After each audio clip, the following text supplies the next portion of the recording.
大景朝承平300年，繁华之下已是烂透的根基。4大家族如复古之局，皇权沦为傀儡。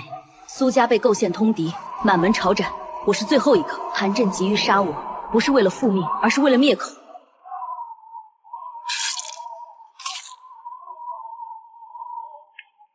韩大人，你袖子里那封信，若是现在不烧，半个时辰后，韩家上下72口便要在黄泉路上等我了。一败无言，罪臣之女，死到临头还想妖言惑众。韩大人，你以为你在帮首府大人除掉苏家，实际上你是在帮他背通敌的黑锅。只要我一死，你就是唯一的知情者。以为凭这几句话就能活命？我不仅能让你活，还让你在半个时辰内拿到首府谋逆的真正铁证。长公主驾到！第一枚棋子到了。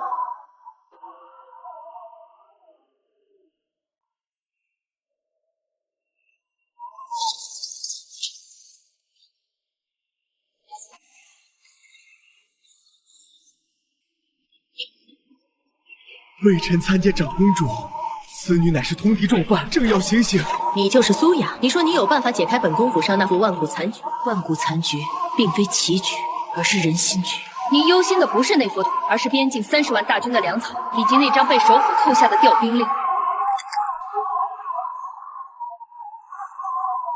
你若说错一个字，本宫现在就刮了你。长公主可以查一下韩大人方才掉落的那枚铁胆，里面藏着今日韩大人原本准备畏罪自杀的毒药。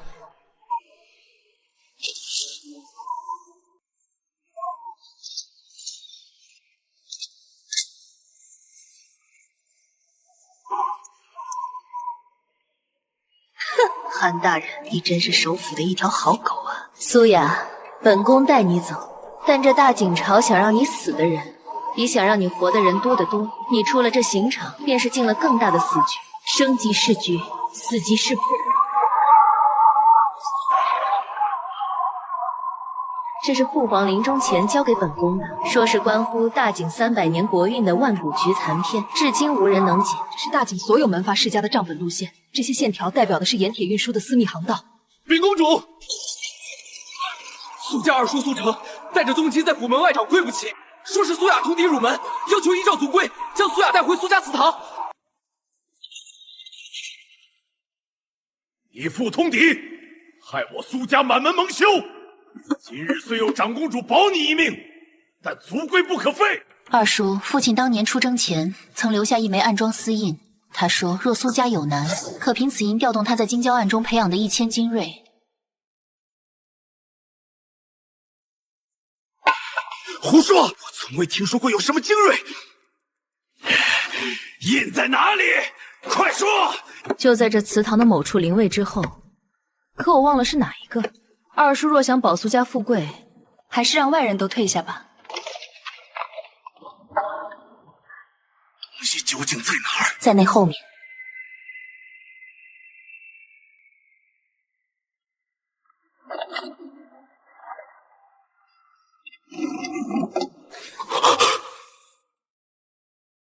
你耍我！二叔，从你勾结外戚，伪造父亲通敌书信的那一刻起，你就该想到这一天。韩大人虽到了，但刑部的眼线还在。苏成，你刚才亲口承认伪造书信的话，大家都听到了。你诈我！没有私印，但有心理博弈。我知道你贪婪，所以抛出精锐调动权位耳。二叔，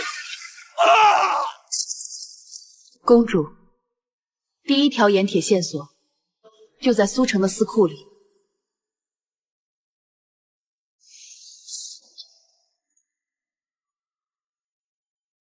你昨夜在祠堂杀伐果断，今日倒有闲情在此看书。苏家二叔死得不明不白，金兆英已经在外面催着要人了。二叔是自作孽，撞在珠台上是意外，招认罪状是真心。公主若想堵住金兆英的嘴，只需告诉他，那3万2白银的事，你是如何断定的？我昨夜进祠堂前，路过苏家马厩，二叔的马车车印极深，且马蹄沾染了赤铁矿的碎屑。京城附近只有首府私产的黑铁山出产这种矿。二叔一个赋闲在家的闲人，深夜去黑铁山做什么？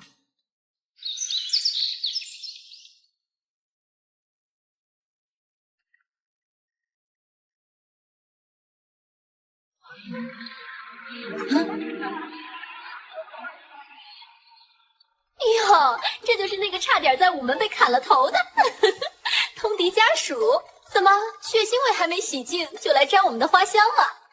莫要胡说，苏小姐能得长公主青睐，定有过人之处。正巧，今日我们要对这残缺的洛神副图进行补益。林婉儿，首府的侄女，表面上是京城才女，实则是首府在内贵的耳目。这话不是让我补益，是想试探我的政治立场。神女离去，非因情境，而是因为江水冷了。江水为何会冷？因为有人在江源截流，想独占这万顷碧波。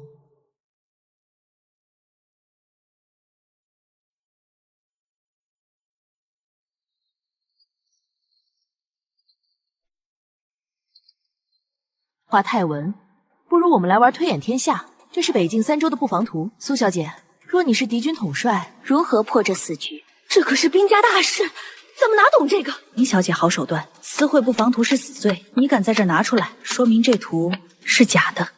哼，图是假的，但局是真的。若你推演不出，便是苏家兵书传世的虚名有假；若你推演不出，藏有通敌之策。我不破局，我只需在这些位置深挖3尺。为何？这些地方皆是荒地。这不是荒地啊，这是大景朝失踪了10年的运金道。林小姐，首府大人让你来试探我，却没告诉你，他其实一直在偷运国库的黄金。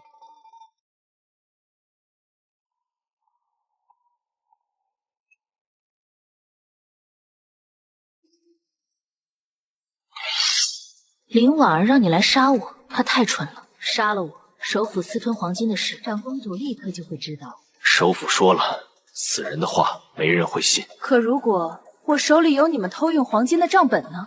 就在我刚才那道波纹的画卷里。城南老井见。苏雅，账本在哪儿？交出来，我让你留个全尸。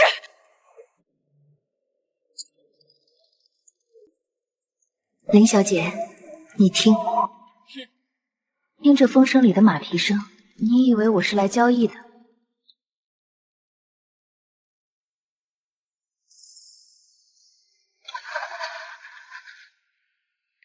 我潜入苏家司库时，发现了一张二叔和林太傅往来的信札，上面提到了这口井。我昨夜提前派人把模具丢了进去。你们干什么？我是你们的主子。林小姐，我们确实是首府的人。不可能，我父亲是他的亲弟弟。在权谋面前，没有亲情，只有弃子。林婉儿，你太相信首府对你的宠爱了，好一出精彩的弃子戏。苏雅，你不仅算准了林婉儿的愚蠢，还算准了本宫的野心。公主。首府断了一臂，这口井里的东西足够您在皇上面前拿回边境3州的调兵权。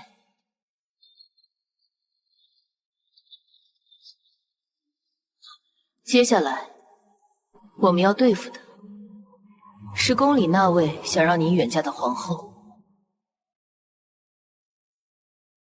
今日母后召见，名义上是赏花，实则是为了和亲一事。北夷使节已在偏殿候着了，他们指明要大景最尊贵的公主联姻。公主放心，北夷要的不是尊贵罪，而是筹码罪。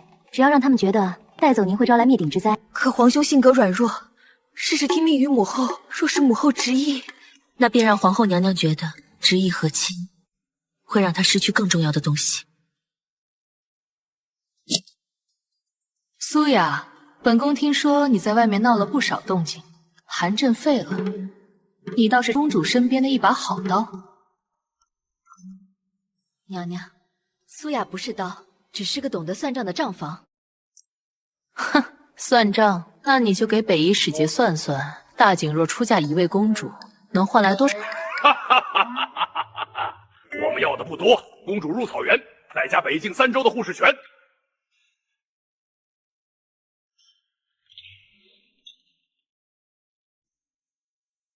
使节大人，这10年平安，恐怕您给不了，您只剩不到3天了。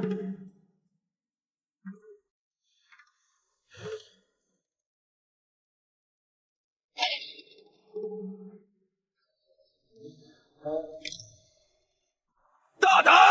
你这妖女，竟敢拿这等肮脏东西戏弄本使！您最近是否感到腋下胀痛，每至深夜胸口如巨石横压？这黑石子产自北夷与西域交界的枯骨岭，常年佩戴可强身，但若遇到大景特有的顶，脉象沉实却待服战，这显然是中毒已深的征兆。传太医。苏雅，你确实聪明，利用乌力汉的隐疾，强行把和亲的事压了下去。但你坏了本宫的局。娘娘的局是为了通过和亲换取北夷的效忠，从而对抗首府。但您忘了，北夷是一群狼，狼威不保，只会反噬。所以呢，你有什么更好的法子？利用万古局残篇。苏家的人果然都留着这块灰根，说吧，残篇在哪？残篇不在我身上，而在您的这3杯茶里。左边这杯是您试探我的诚意，中间这杯是您准备好的鹤顶红，右边这杯则是公主府的命脉。娘娘，你想让我喝哪一杯，取决于你。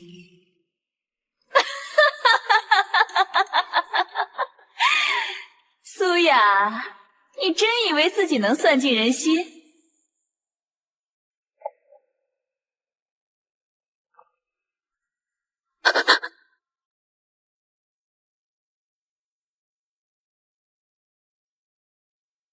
父亲明明在通敌案后失踪，为何会在冷宫？这是皇后的陷阱，还是万古局背后那个真正推手在引我入局？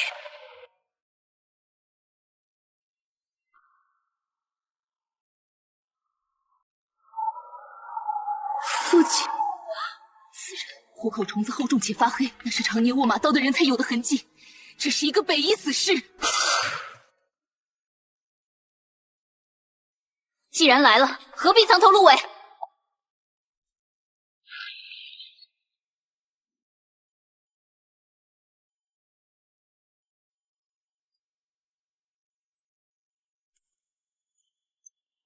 苏雅，你利用长公主和皇后的矛盾，试图在京城翻云覆雨，确实精彩。但你千不该万不该，不该触碰万古局。交出黄金玉图，我看在往日情分上，保你留一个全尸。玉图本就是假消息。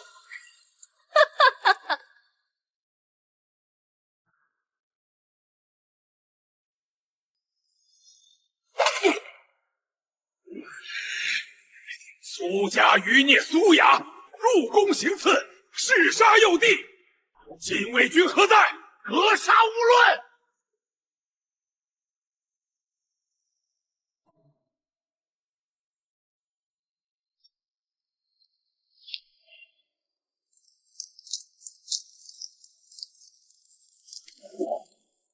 这血书我已拓印100份。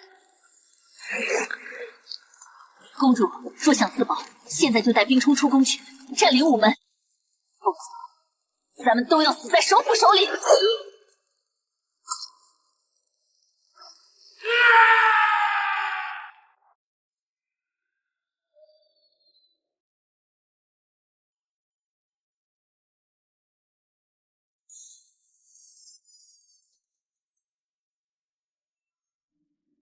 当年修建大景皇宫时，工匠为了在极旱天气以内湖水救火，在冷宫水井底部留了一个活口闸门。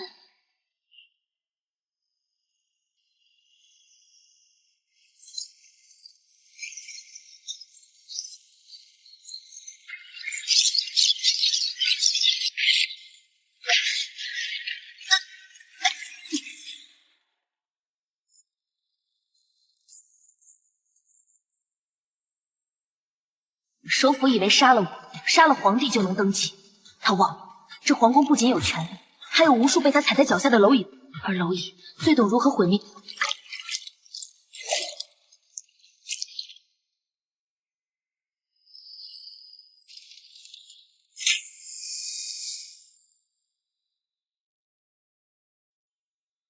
哟，这哪来的贵人？竟落得个老汉我抢地盘！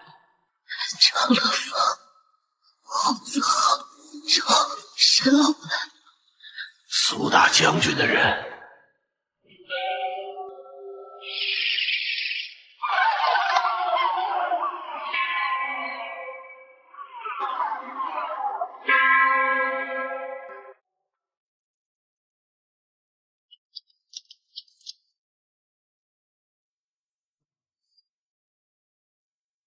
苏小姐，你没死，首府的觉就睡不踏实。他不仅睡不踏实，他还急着立新帝。那个被他藏在郊外庄园里的私生子快要进城了吧？那是皇室禁忌，你如何得知？我看过礼部的密卷，那孩子3岁那年的生辰八字，和首府当年那的小妾入府的日子分秒不差。沈老板，你帮我做3件事：第一，散布消息说皇帝死前留下了血诏，指认首府弑君；第二，把这份血诏的残篇分批卖给皇后和长公主。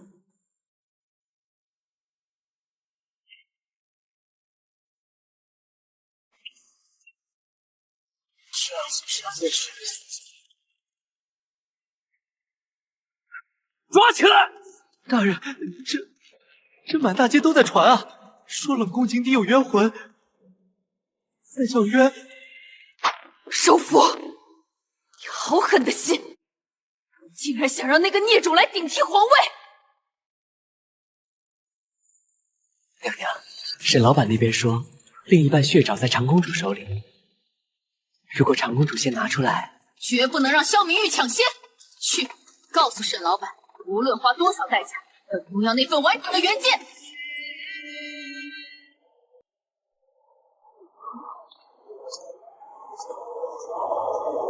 只要今日大典完成，我就是大景朝名副其实的权柄掌控者。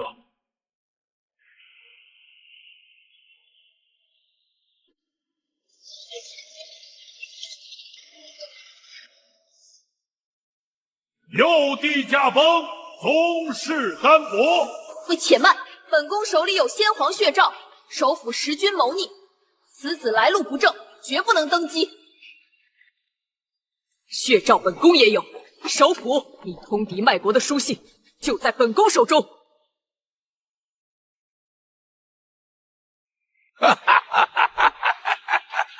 2份假证就想撼动江山，禁卫军拿下这2个疯女人！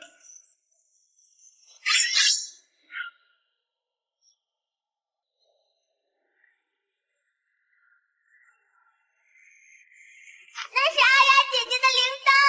首府伯伯说，只要我不听话，就像掐死皇帝哥哥一样掐死我。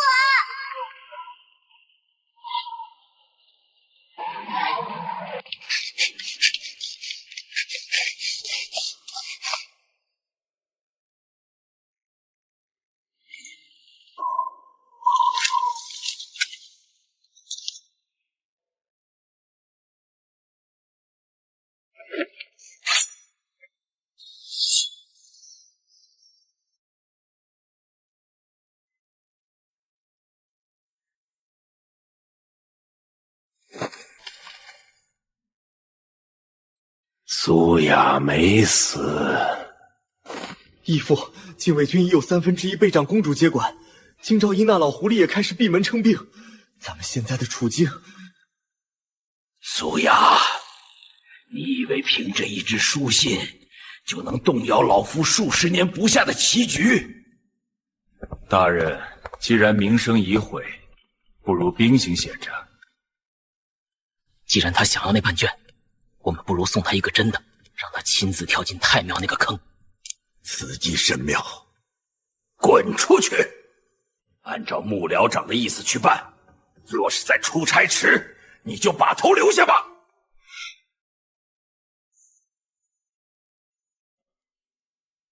他把那些要命的档案撒得满城都市，现在那些家族人人自危，全都进宫向皇后和长公主施压，加派人手。他这是急了。既然他想玩火，我们就送他一桶火油。沈老板，老前辈，这些税单就是我们的护身符。今晚太庙，我们不仅要送礼，还要送命，送那个老狐狸的命。已混入首府丢出的那堆卷宗里了。博弈的精髓不在于全盘说谎，而是在9句真话里藏一句能杀人的假话。首府想拉拢百官，我却要让他和百官彻底决裂。父亲，当年你没能算完的账，女儿今天一定替你算清楚。告诉公主，首府今晚必火烧太庙。他疯了，那是祖宗基业。不烧太庙，他如何能在众目睽睽下把国库里失踪的那1000万两黄金赖到天火头上？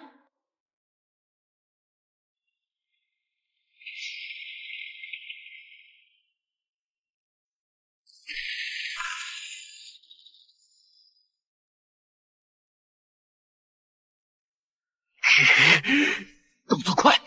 义父说了，火起之后，无论男女老幼，一律格杀，制造叛军作乱端的假象。你确定他会亲自动手？他不敢不亲自动手。那1000万两黄金的亏空，如果今晚不烧掉账本和实物，明天户部清查，他就要被千刀万剐。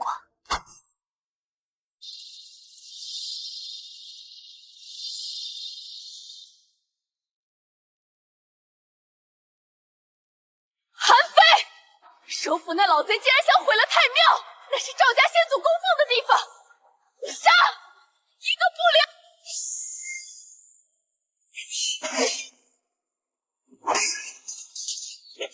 皇后想要土，公主想要权，首府想要命，而我想要这大景朝300年积攒下来的烂账一起化为灰烬。沈老板，动手！苏雅，你果然还是来了。黄金不在这里，你早就把它们运走了，对吗？是又如何？只要太庙一烧，这笔账就是死账。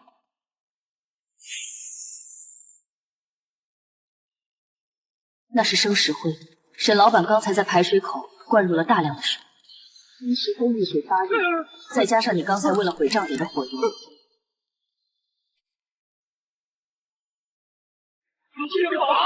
首府勾结韩非，我祭坛，诸位大人请看，韩非手里拿的是什么？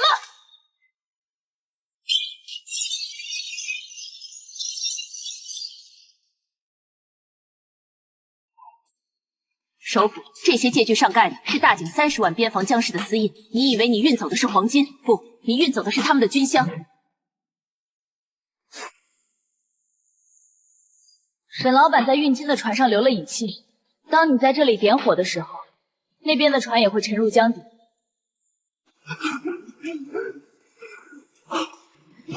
这把钥匙通往唯一的活路，但活路外面是30万断了军饷的僵尸和全城愤怒的百姓。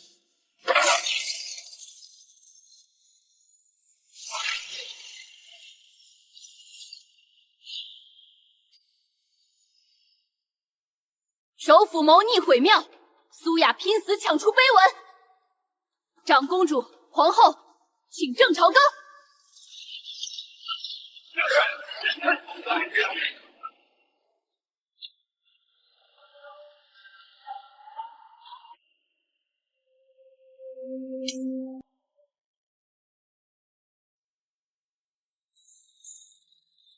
黄金真的沉了？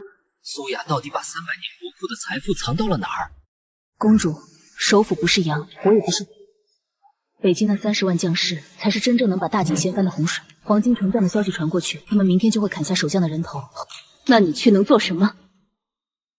你手里1分银子都没有，拿什么安抚他们？我带去的东西比黄金更值钱，那是一份债。这是苏家当年的屯田实录，这上面记着北京每一处荒山的走向。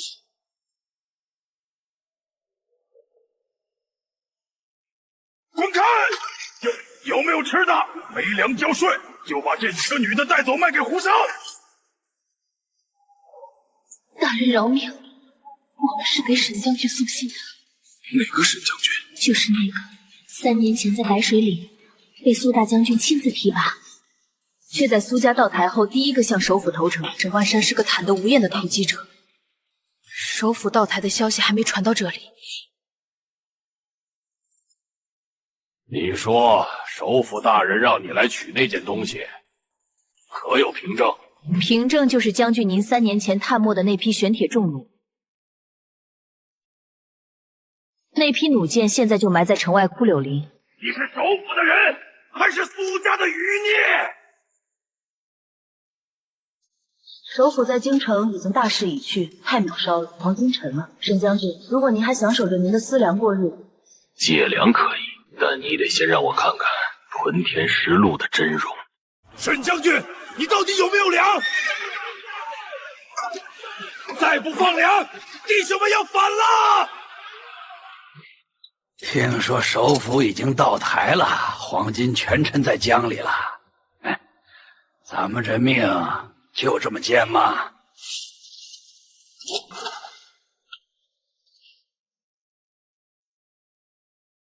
诸位将军，粮食有，但不是首府给的，而是大景朝欠你们的。沈将军府中藏有私粮3万石，但这3万石粮食，首府下令要运回京城救济。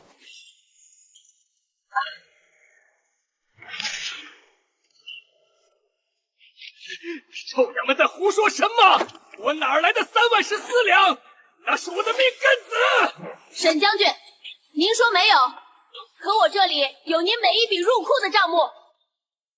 所谓私粮，根本不在沈万山府里，而是在城郊的土地喵下。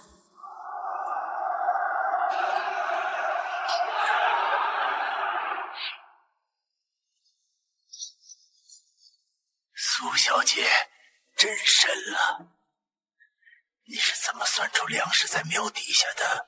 这附近只有土地喵的地势最高，而且周围的草木比别处更枯黄，说明地下缺水。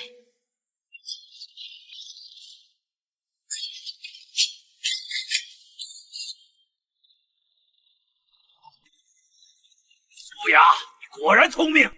既然找到了，那这里就是你的墓地。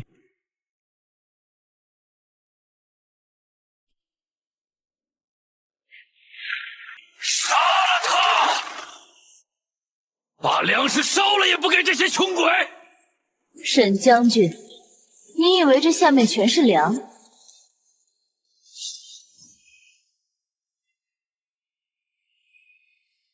沈万山勾结北夷，想用火药炸死你们所有人。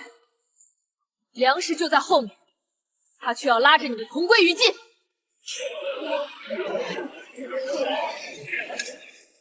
沈万山反了！杀沈万山，抢粮食！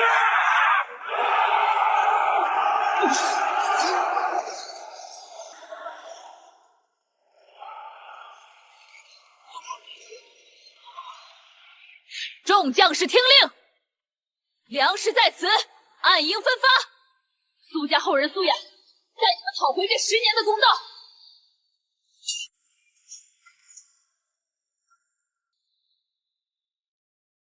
沈万山只是个小虾米，北境战神岳镇人才是万古局真正的执旗人。可惜当年您到底是在他手里输掉了什么？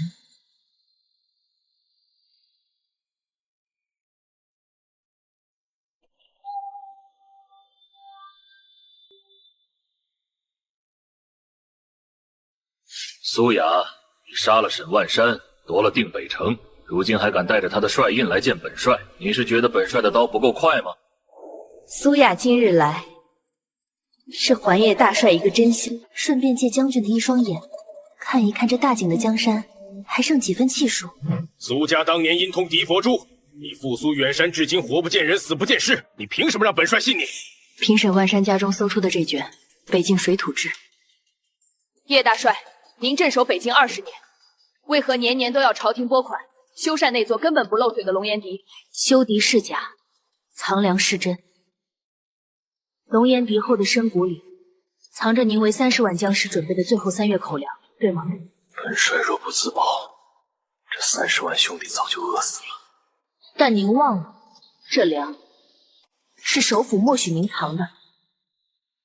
北乙的3万新骑已经绕到了龙岩笛后。叶大帅，您的粮仓现在是北乙人的诱饵。苏小姐，叶振北不一定会信，他是个老狐狸，万一他先把你交给北乙人求和呢？哼，他不敢。他是个将军，将军可以死在战场，绝不能死在谈判桌。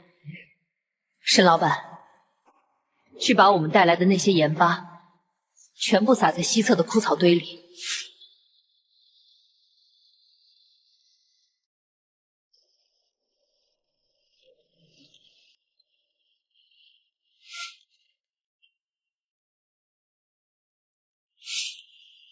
这是什么？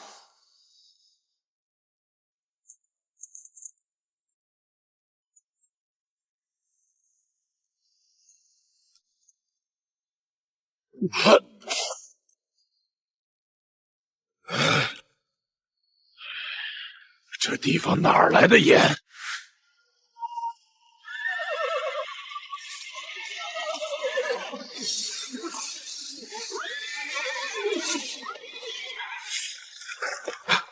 大帅，西侧戈壁发现北乙先锋，但这群人不知为何战马突然发狂，竟然冲进了我们设好的沼泽地。你做了什么？不是我做了什么，是老天爷帮了忙。北境东汉，战马极度缺盐，我让人撒下的不是普通的盐，而是混了硝石灰的苦盐。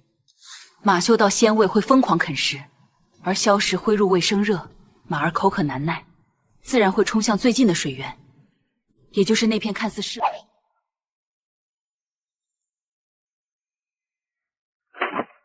苏雅，你不仅算尽了人心，你连畜生的心也算准了。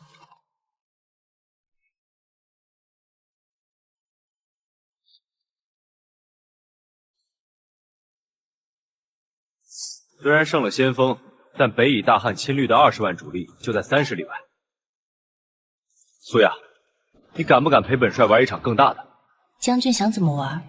一夜之间带着30万大军越过这千里戈壁，抄到北乙人的后方。如果你能做到，这30万兵符，本帅。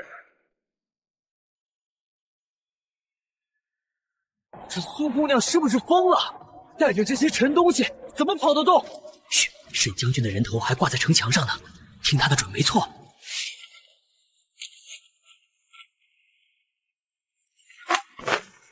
戈壁之上，风力是唯一的阻碍，也是唯一的动力。古代的陆地行舟不靠神力，靠的是杠杆与滑轮。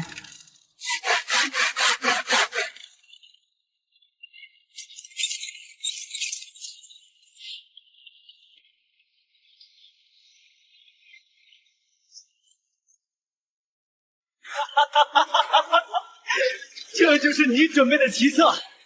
此法一出，天底下还有哪座城池是你攻不下的？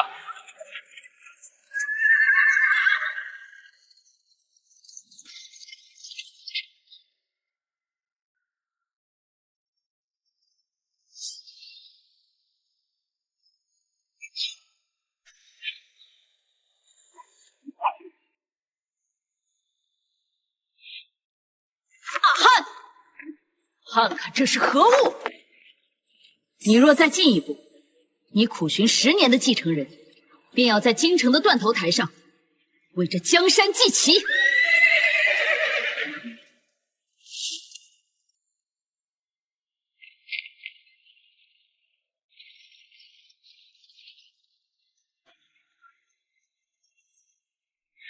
苏小姐，长公主萧明玉果然封了城。经赵英下令，若北禁军前进一步，便视为叛乱。他不是想杀我，他是在自保。首府虽然入狱，但他在京城留下的暗桩铁咬子死士，控制了皇宫的粮仓。萧明玉如果放我进去，那些死士会立刻烧掉皇宫，让他背上丧权辱国的罪名。那咱们就这么等着，弟兄们在北境吃土，回来还得吃闭门羹。去，把咱们从北境带回来的那100口大箱子在城门前排开。苏雅，长公主有旨，无诏入京者格杀勿论，速速退去。这些箱子里不是金银，而是北境30万将士这10年的血泪账。里面记着哪位大人吞了军需，哪位夫人的珠翠沾着边关的血。我今日不进城，我只求萧敏遇见我一面。我若死在剑下，这些账册便会由姚英送往大景的州府。到时候，这大景的文武百官，谁也别想活。公主殿下，只要苏雅入城，奴婢的剑便会划破您的喉咙。首府大人说了，既然他得不到，那这江山便彻底乱了吧。苏雅，你既然能平北境，为何非要回这泥潭？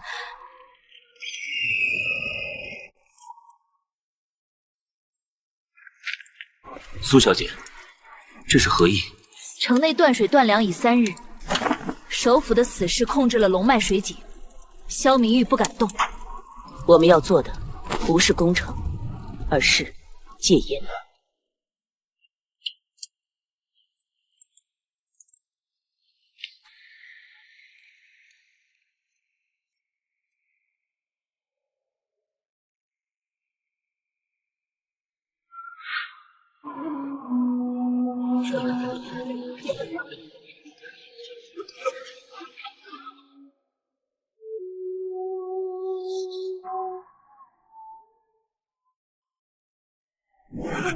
是北境的救命良药味道，我记得这味儿。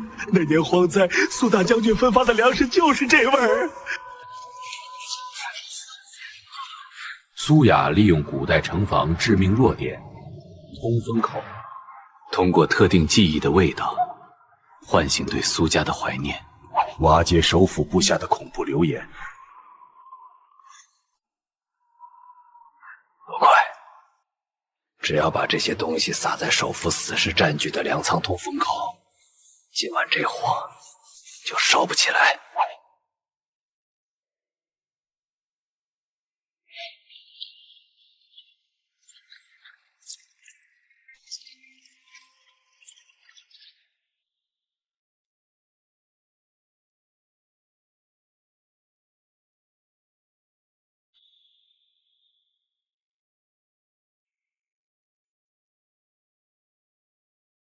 北境3军为苏家小姐送行。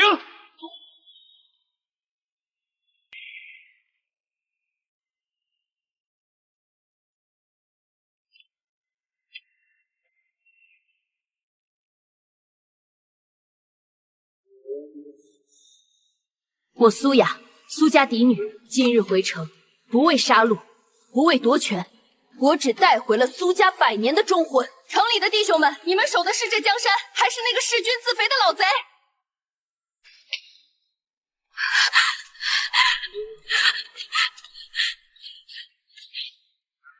苏雅，快走！这城里全是血腥！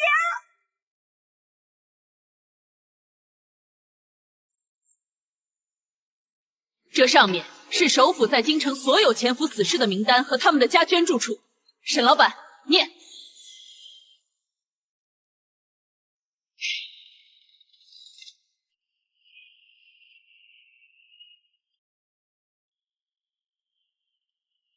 开门。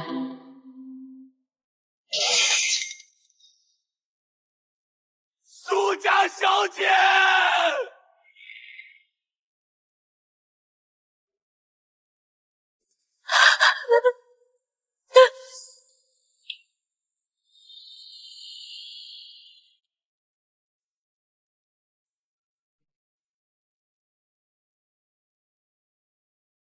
老贼，你害得大景满目疮痍，今日便是你的死期。别过去。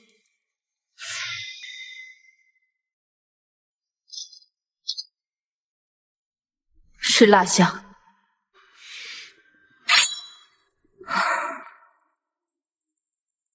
那是西域的定颜伞。首府在入狱前就已经准备好了这个替身。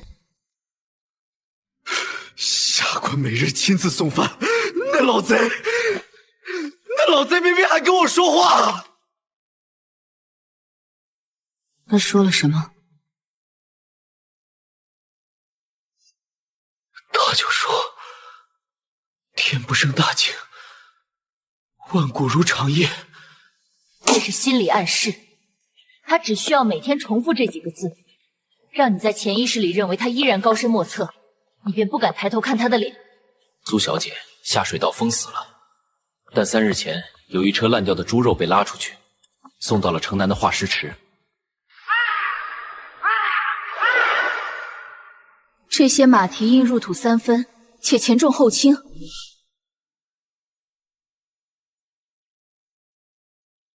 是首府的隐卫。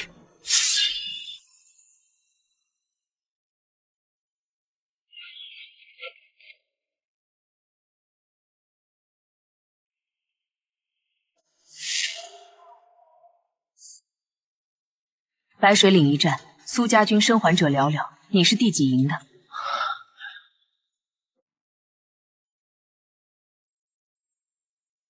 他们是被人用家眷要挟，且被灌了迷魂汤。首府首领竟然握着苏家军的残部，这是我父亲留下的棋子，还是他夺走的战利品？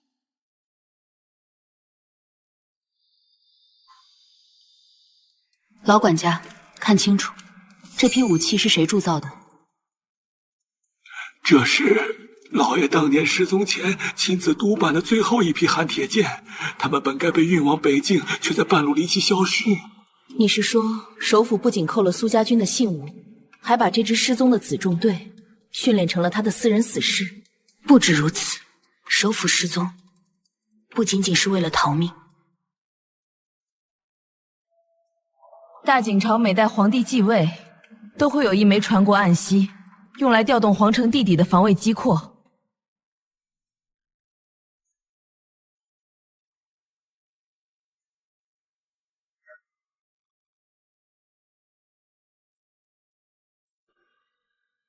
物理博弈中，最稳定的结构，往往也是最危险的出口。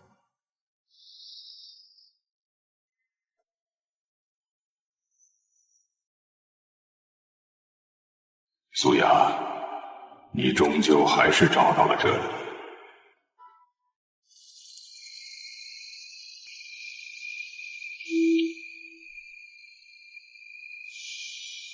若是父亲，绝不会在暗息上涂抹朱砂混德。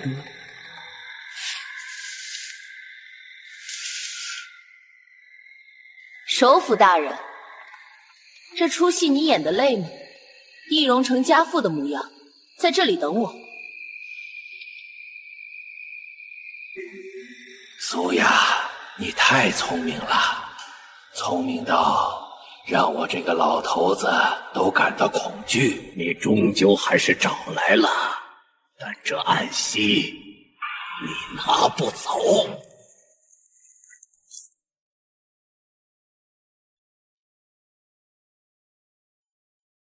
这是我从苏远山脸上活生生脱下来的。苏雅，你父亲没死。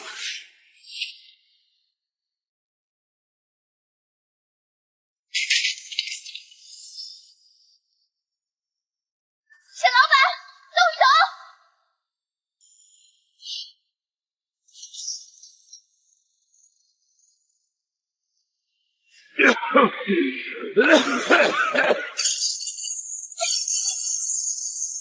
你拿父亲的面具来乱我心，我便拿你的命来填这地宫。首府大人，万古局的精髓不是秘密。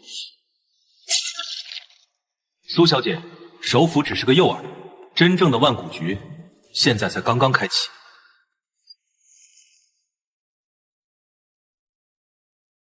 苏雅，首府这老屋已经废了，大景朝这棵烂透的大树，本帅不想要，你也不该守着。将军想要什么？自立为王，还是像首府一样，找个傀儡坐在那儿，自己垂帘听政？本帅只想要这天下不再有饿死之兵，不再有不战而降之城。江山唯有握在刀锋最利的人手里，才能整治九安。只要你我联手，你手中的暗息碎片加上本帅的北境军，所以将军在北境配合我演那场陆地行舟的戏，甚至不惜牺牲沈万山，都是为了让京城的人以为你是我的底牌。这叫顺势而为。苏雅，你是个天才，别为了一个烂掉的名分陪葬。你父亲苏远山当年之所以会败，不是因为他不够强，而是因为他太信这忠义二字。你还要重蹈覆辙吗？哼！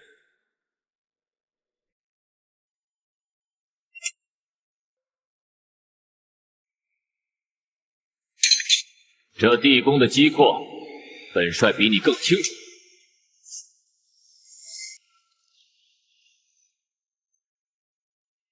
苏小姐，叶镇北的先锋军已经占领了午门，长公主被困在承天殿，我们要撤吗？这京城就是最大的棋盘，他叶镇北擅长攻城略池，我便让他看看什么是孤城藏龙。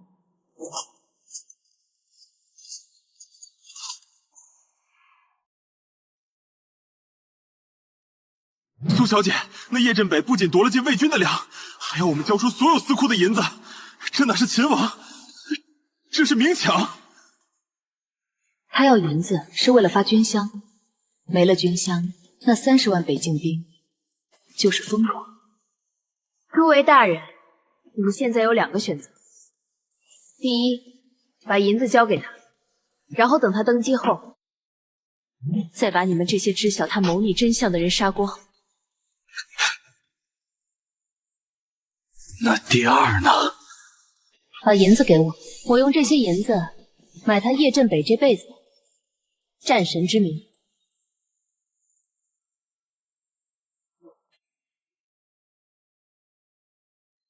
只要让他们觉得叶镇北是在为了野心屠杀他们的亲人，这支铁军就会瞬间溃散。叶镇北强在军纪严明，但也弱在军纪严明。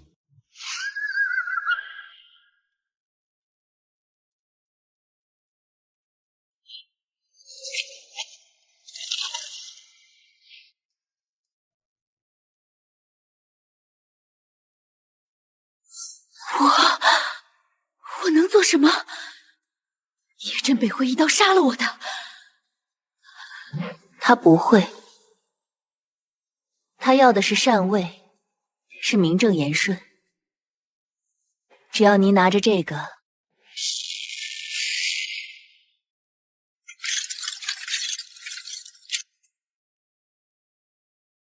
萧明玉，禅位诏书写好了吗？本帅的耐心已经耗尽。大帅，安西虽然合一，但你真的启动了皇城的防御机括吗？本帅以江西嵌入承天柱，整个皇宫的闸门已经合死，这里现在是铁土江山，谁也救不了你们。那你有没有听过大晋朝开国时，这金銮殿下藏着的黄钟大吕之音？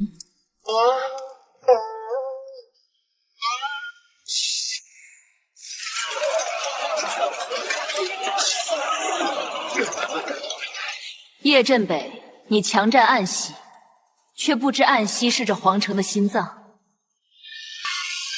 快逃命啊！江岭思亲，皇帝蒙难，地脉崩塌。叶镇北，你的战神之名，今日就要葬在这金銮殿下。受死吧！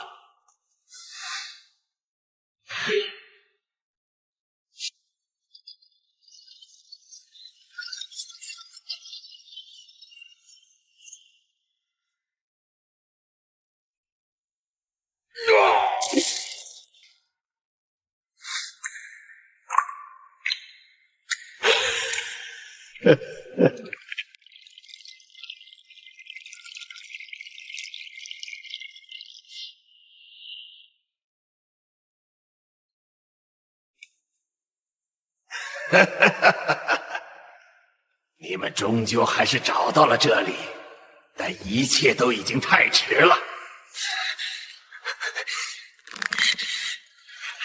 掌控着钥匙10年，可口军相，原来就是通过这模型断了各地的生路。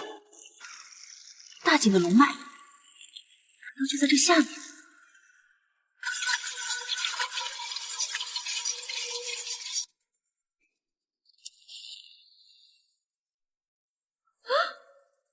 暗息不在，龙脉即毁。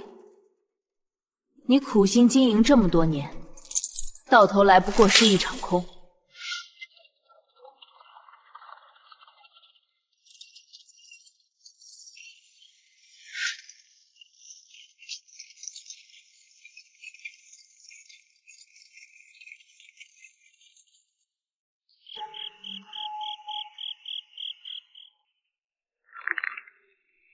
苏家嫡长子苏远山跪尽护驾，逆贼叶振北首府还不速速受死！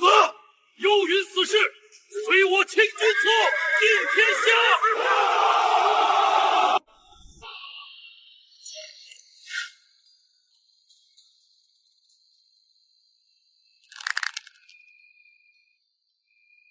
我就知道你会在这里，这一切该结束了。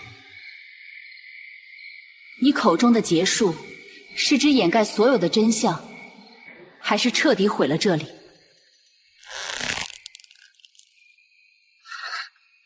真相并不重要，重要的是这座江山的安稳。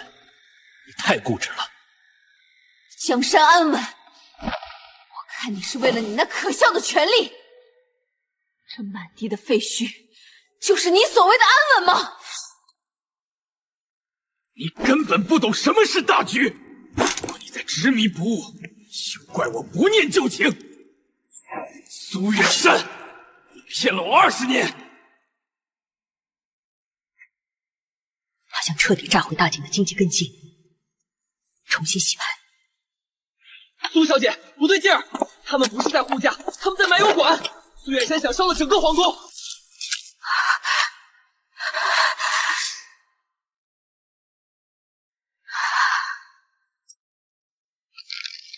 他疯了，皇兄还被困在那里。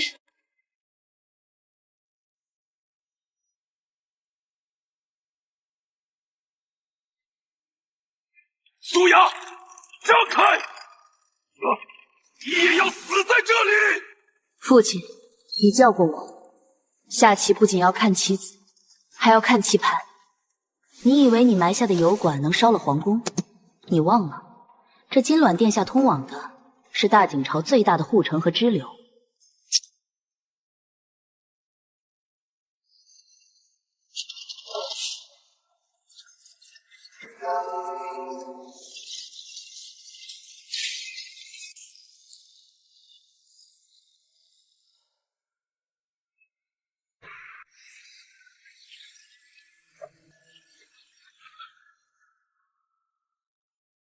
你算准了火，却没算准水；你算准了仇恨，却没算准人心。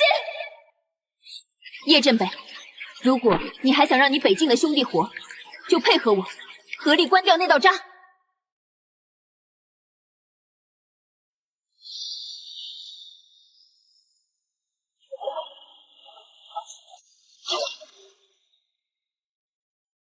不，那是大景朝唯一的生机。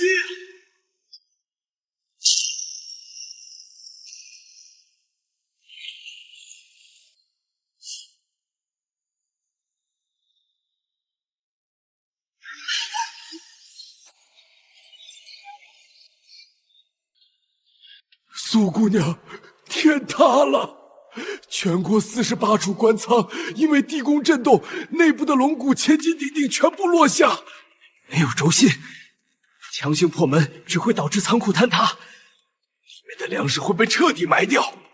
不仅如此，京城的粮价已经翻了10倍。那些大粮商说，除非朝廷拿土地去换，否则1粒米也不出。他们要的不是土地，是想逼我交出那张海外航海图。沈老板，京城最大的粮商是谁？聚宝阁钱万两，这人曾是首府的钱袋子，手里握着京城1半的存粮。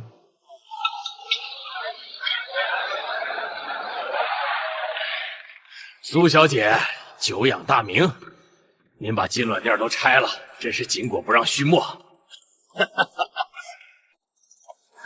钱老板，我不是来求粮的，我是来送财的。我知道你手里有300万时辰粮，但这粮食你卖不动。因为从明天起，大景朝的铜钱会变成废铜烂铁。我要发行一种粮食票号，由我苏家印章作保，谁手里有票，谁才能买米。苏小姐，你凭空印张纸就想换走我的米？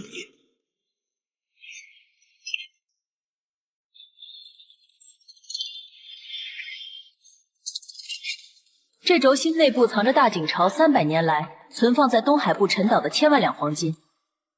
谁能拿到这块碎片的拓本，谁就能去取金。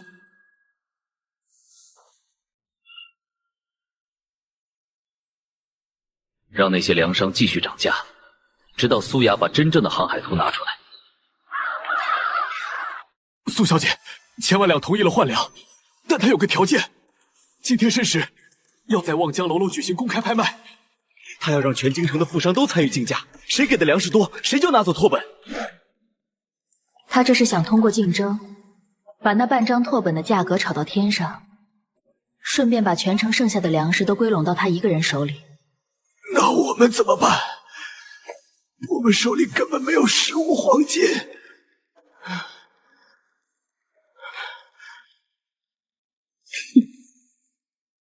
黄金不需要事实的，只需要被认为事实的。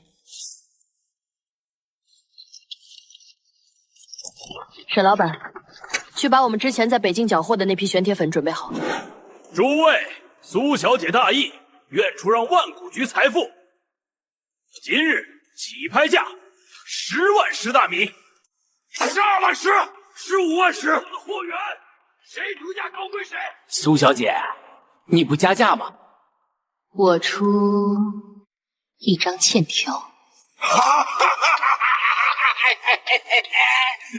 这欠条上写的是你们这些粮商私自勾结外犯、走私私盐的证据。你以为你是在买黄金，其实你是在买人。钱老板，你这30年做的账确实漂亮，但你忘了，大景朝的税率是根据巨象与量降波动的。我查了过去30年的勘谕制，你这30年里至少有10年是在偷税漏税。按大景律法，这叫欺天罪，全族当诛。苏雅在有账，他那些账册是半真半假，但1000万两胜性多疑，他一定会撤回护卫去查账，那是我们动手的最好机会。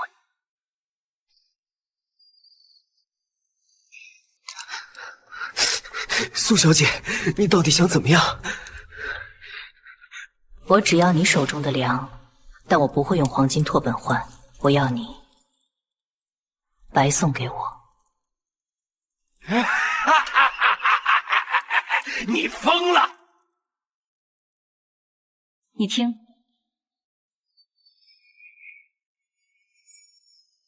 我的粮仓，粮食没塌，但你的心塌了。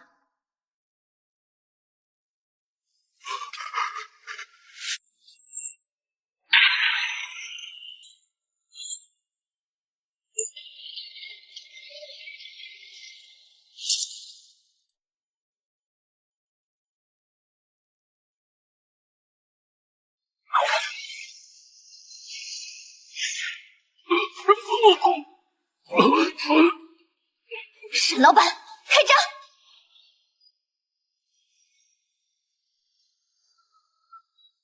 钱老板，你的粮如果不运上船，等会儿愤怒的骑兵冲进你的宅子，你就真的连张纸也剩不下了。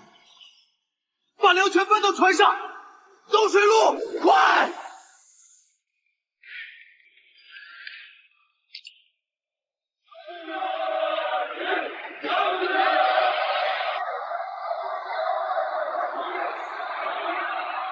他居然想到了用玄铁粉增加水浮力来冲闸。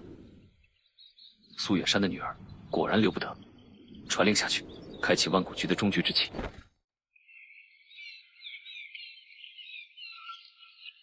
苏小姐，前面就是一线天。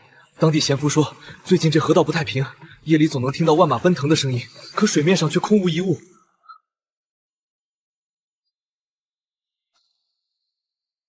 不是万马，是回音。这峡谷的岩石构造特殊，上宽下窄，能够放大远处的浪潮声。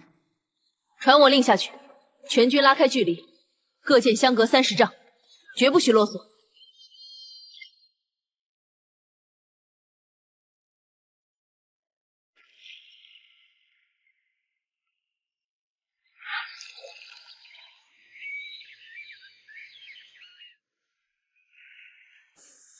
苏雅进来了，传令下去，开启水鬼杖。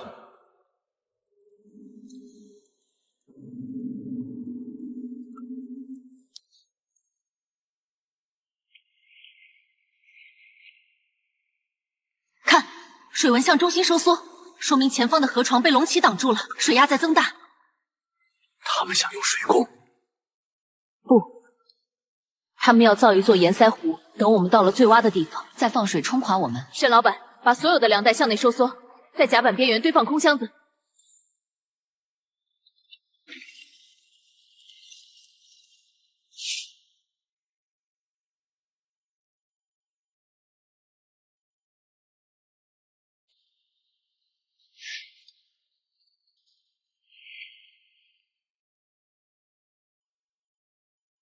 苏小姐，我们查了所有的船库，没有发现那个黑衣组织的卧底。可奇怪的是，我们旗舰的航线图被改动了3番。改动图纸的人不是为了让我们撞山，而是为了让我们避开刚才那段回音壁。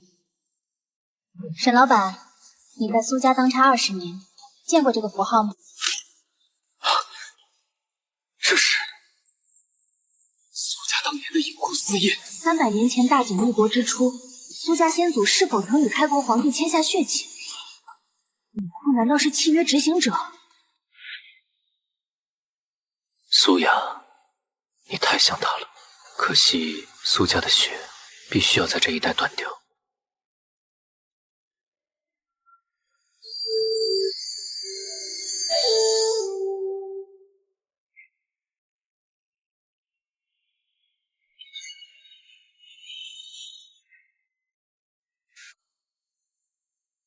他们不是想拦路，是想让我们后退。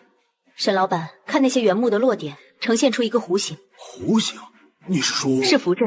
如果我们后退，水流会把我们推向东侧的暗礁。那我们强行突围？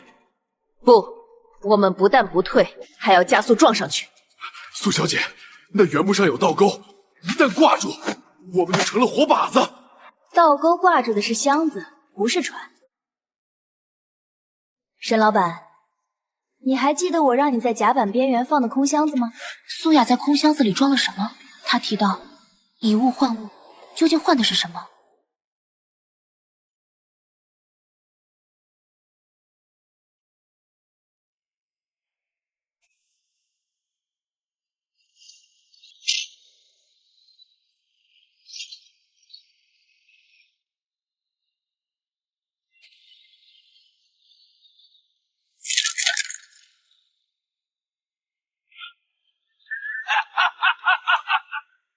自寻死路，拉锁！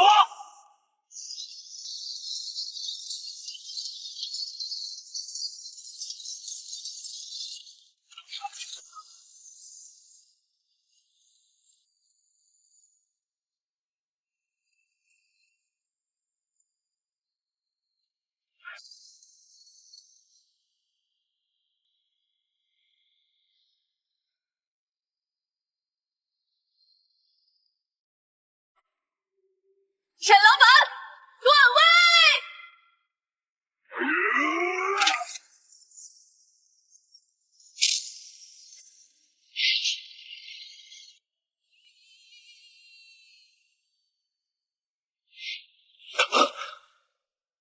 你不仅懂机关，你居然还算到了今天的潮汐高度。我算的是人心。你若不是急着想拿走那半份契约，就不会把船靠得这么近。原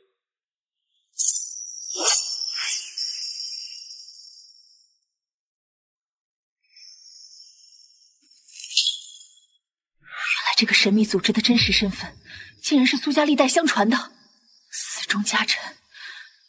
那他们为何要杀他？苏雅破了鬼船局，说明他已经有资格知道那个秘密了。原来父亲不是通敌，他是想带我逃离这个契约。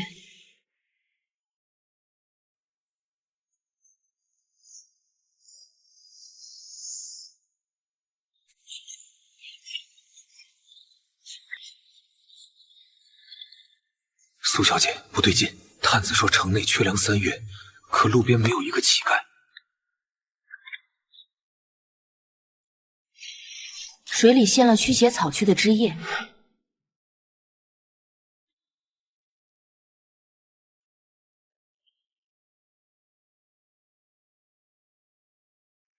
我父苏远山在北境守关，何曾害过江南百姓？30年前，苏大将军为了筹措北境军饷，强行征收了江南5成的救灾粮。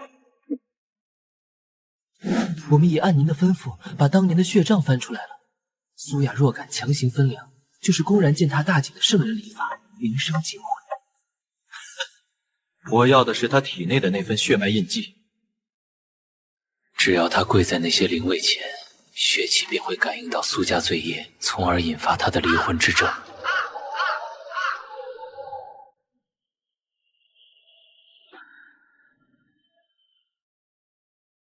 苏小姐，这些伞上的血，都是当年饿死之人的后裔所留。您不跪，这金陵的门便永远不开。他们在利用心理学上的群体共情。如果我跪了，苏家军的名誉尽失，兵权不稳；如果不跪，我变成了他们口中的残暴之后，粮船队无法入港，全城依然会饿死人，但这罪名会扣在我头上。沈老板，去把刚才那几个领头世子的靴子唾液拿过来。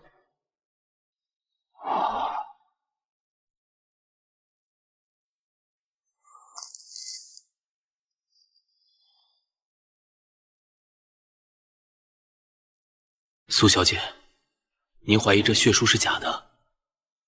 血是真的，但字是新的。看这伞面褶皱，30年的丝绸纤维会变脆，但这伞面韧性极佳，且血迹有淡淡的盐霜味。盐霜？江南多雨，30年前的血迹若无盐腌制，早已发黑腐烂，但这些血色鲜红，是最近杀的活禽血。他们在现造谜意。苏家隐库的契约究竟是什么？为什么6大门阀拼了命也要逼苏雅在特定地点谢罪？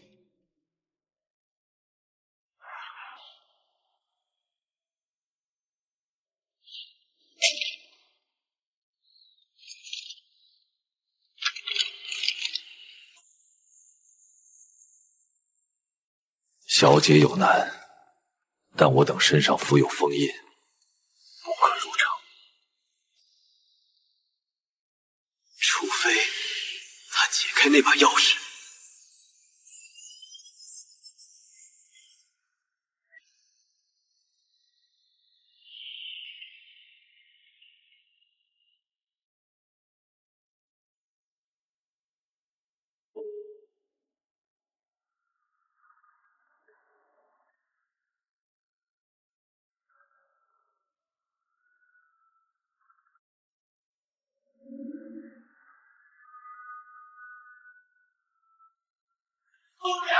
吉时已到，跪下，或者带着你的粮船滚出金陵。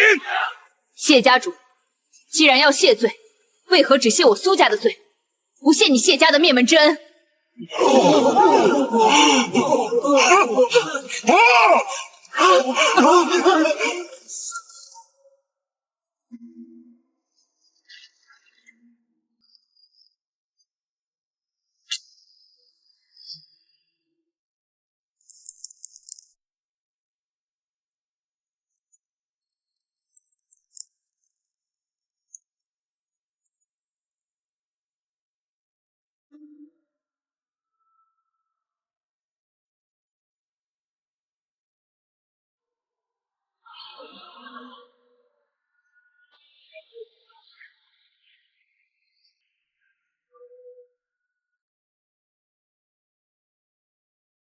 这些伞是6大门阀贪墨证据的，想毁我名声，趁乱烧毁证据。你胡说！百姓们，睁眼看看灵位后面是什么！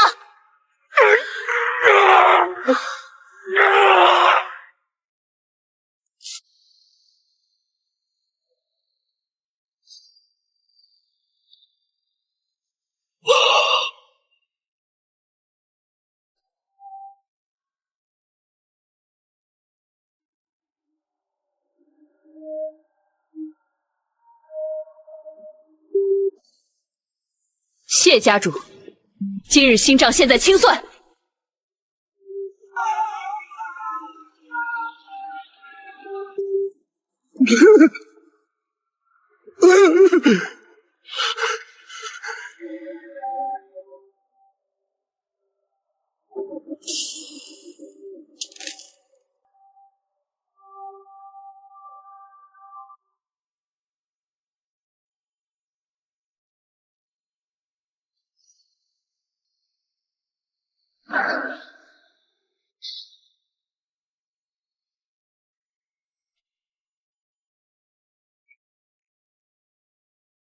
苏小姐，字迹我看过了，却是老爷的亲笔，绝无错漏。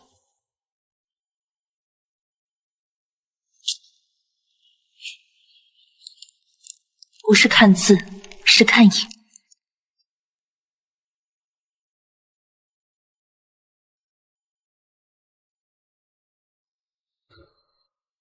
这不是普通的松烟墨，而是子母墨。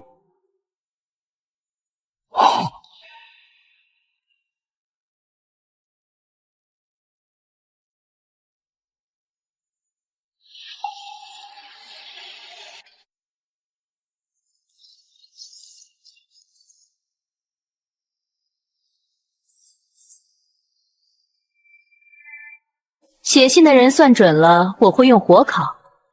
火烤只会让原本的字迹固化。这种先破后立的手段，才是那个代笔人带的风格。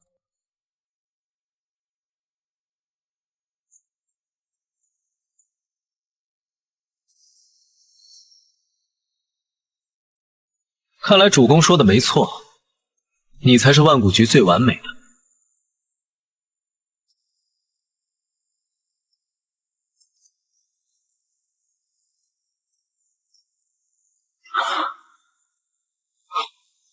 这是栖霞山的路径，代笔人在指引我们去某处。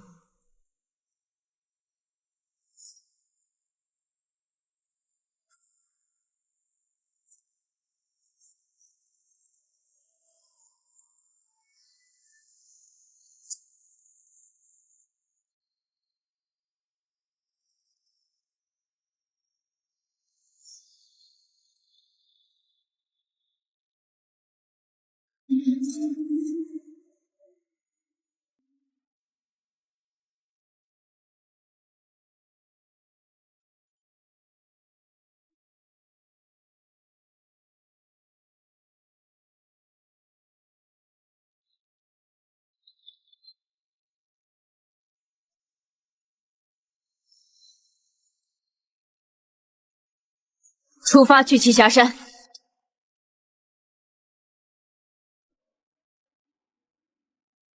万古棋局终于要落子了。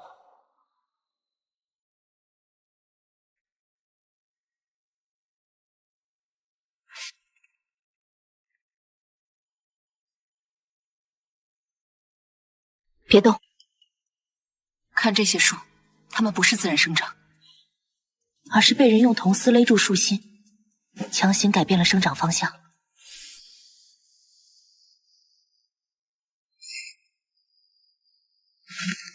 这不是土路，而是铁板路。这地下埋着巨大的磁石阵，若穿甲胄者入内，会被吸力瞬间带入侧方的陷阱。全部卸下甲胄，改穿布衣。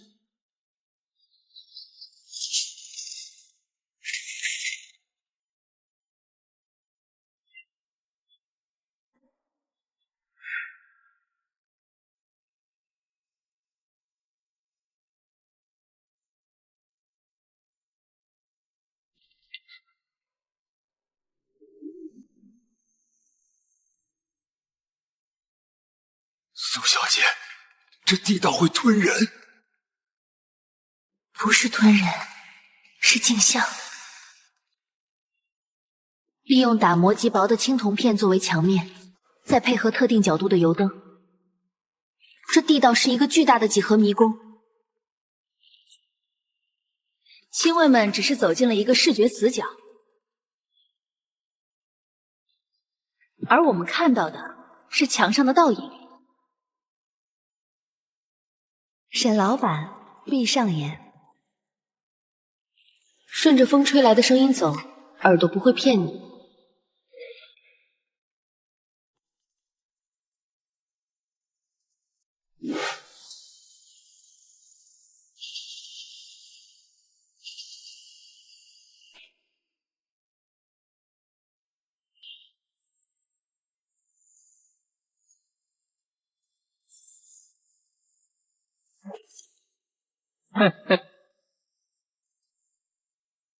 苏雅，你父亲的命就在门后。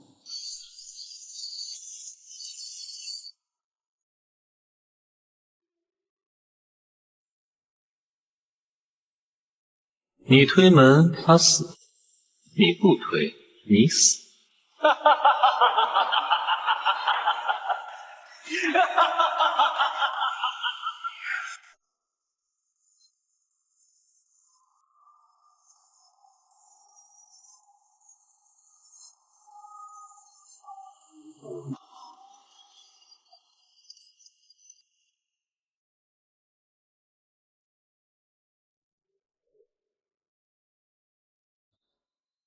在下莫痕，苏家隐库的代笔人。3年前构陷苏家通敌的密信，是你模仿父亲笔记写的。不错，大景朝不需要一个战神，只需要一个死局。现在你父亲就在门后，只要你推门，他的脖子就会被绞断。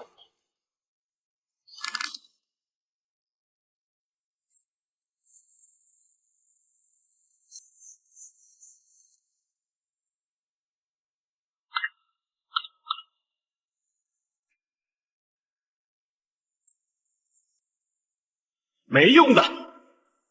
代笔人，你算准了力学平衡，却算漏了热胀冷缩。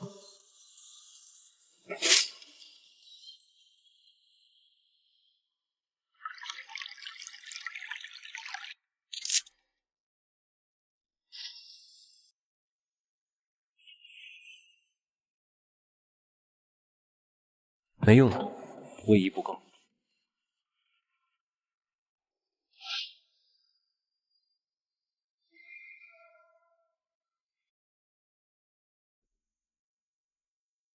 你想强行卡死极阔？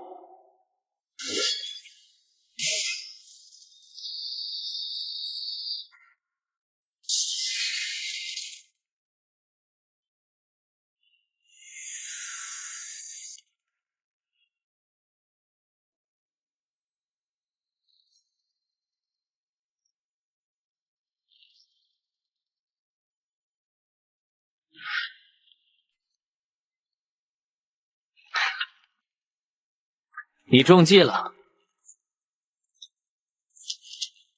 万古局的最后一步是需要苏家嫡女的血。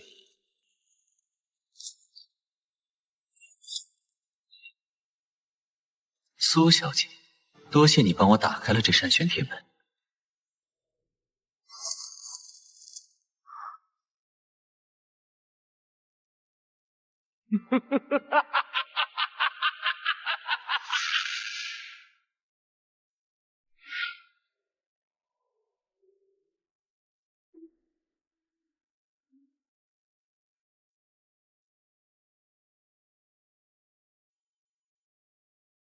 传令给长公主，告诉她，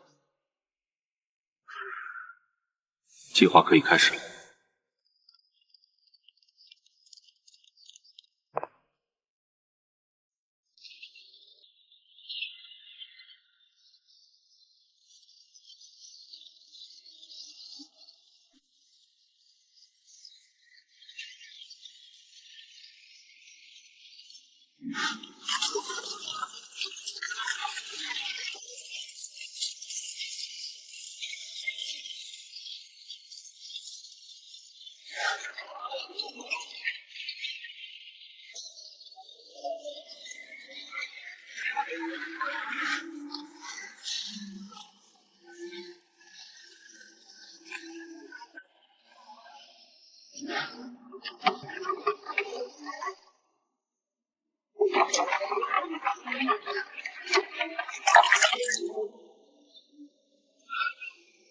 苏小姐，这地宫要塌了！不，这不是坍塌，这是离合器归位的声音。看这些木梁，是经过桐油浸泡100年的阴沉木，其强度堪比钢铁。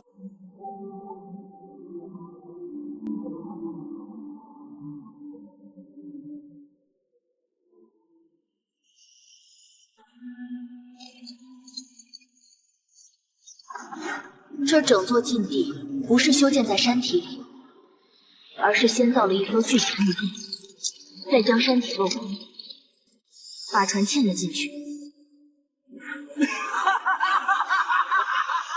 苏雅，你果然看出来了，这是苏家先祖为大秦朝留下的最后退路——山河号。只要开启密旨，这艘船就能顺着地下暗河冲出栖霞山，直捣金陵。而你将作为祭旗的祭品，死在这底舱之中。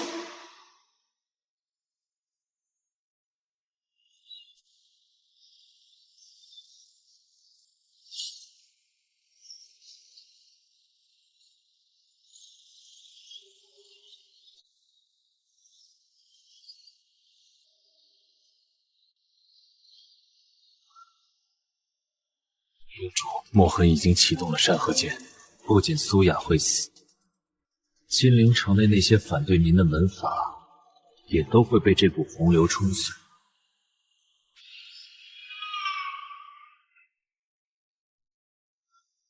本宫只要苏家手中的那份黄血契约。墨痕拿到了吗？只已在他手，但他不知道。那密纸上涂了百日伞，看一眼便是一场黄粱美梦。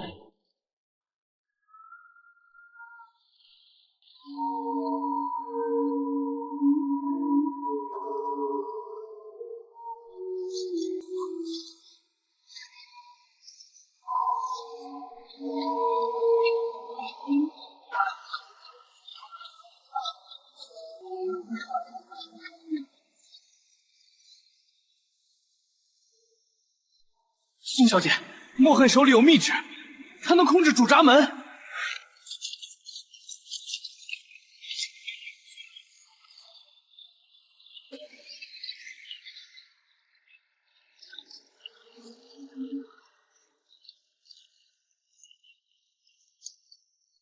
他拿到的那份密旨，是我在金陵文苗时利用子母墨特意伪造的。真正的密旨需要用苏家嫡女的血开启，那只是我放出的饵。那份假密旨是用硝石和硫磺微粉浸泡过的纸。墨痕急于立功，必然会在密室内通过烛火研读。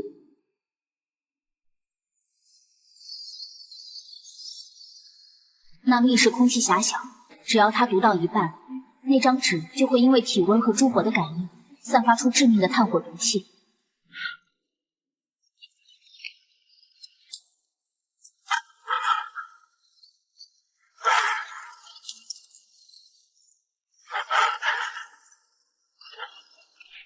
原来如此，原来大秦朝的皇帝竟然是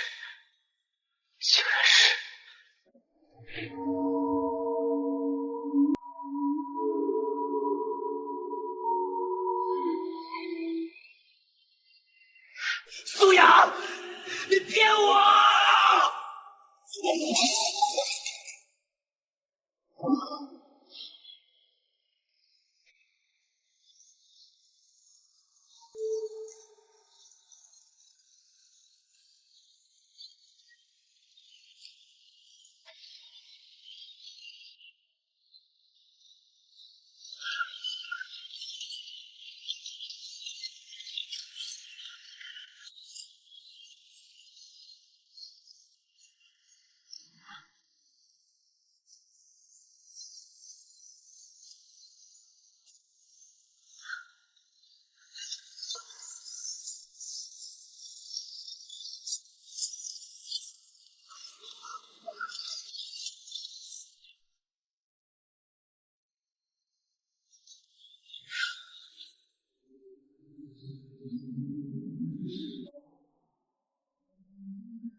墨痕，机关剑的偏航已经碎了，你若不放手，我们都会葬身这段魂崖。苏雅，你毁了我的万古大功！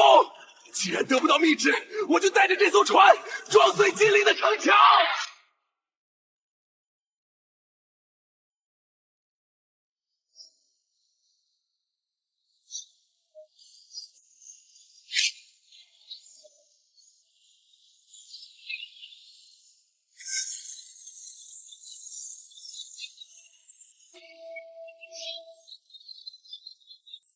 沈老板，砍断右弦主锁。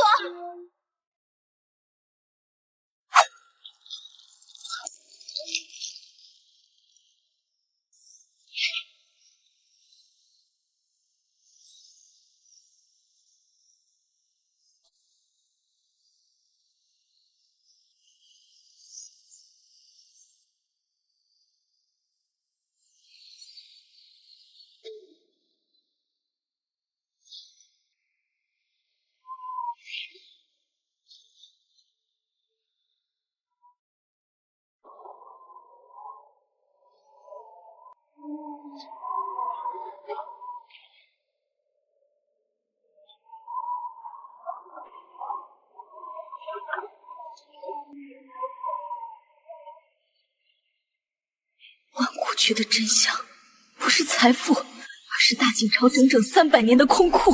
上面并没有什么皇血契约，只有一行字：景历300年，金陵地库，金砖尽失，唯余此契，代代子孙不得开仓。现在的繁华，全是建立在一场虚假的欠条桥之上。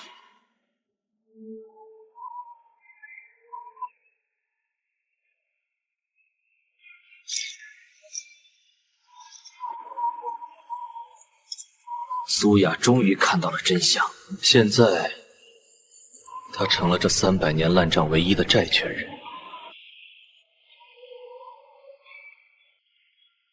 那我们要怎么做？让全天下的债主都知道苏雅手里有钱，我要让她为这天下的贪念生生撕碎。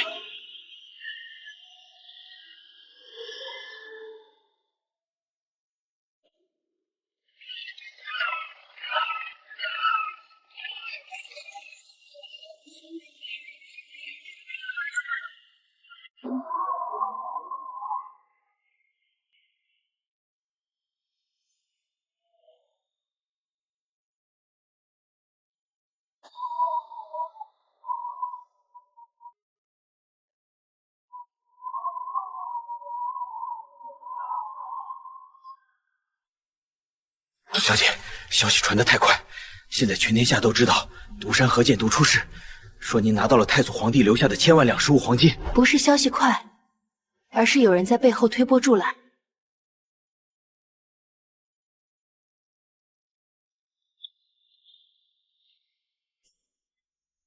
苏小姐才去人安乐，大景朝欠我们6大家族的陈年债据就在此处。今日您不把黄金分了，这定怀门您恐怕下不去。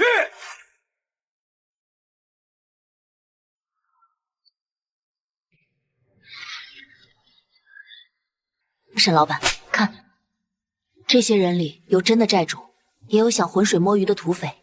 如果我现在说国库是空的，他们不仅不信，还会觉得我想独吞，立刻发起强攻。那我们怎么守？我要开一场散金大会，我要让他们知道，黄金就在城内，但想要拿走，必须按我的规则来。我要让他们知道，黄金就在城内，但想要拿走，必须按我的规则来。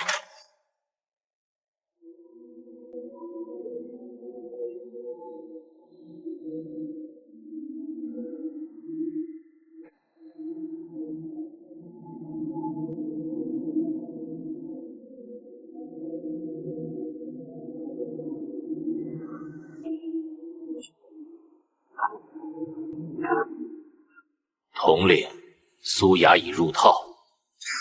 他若拿不出金子，会被愤怒的门阀撕碎。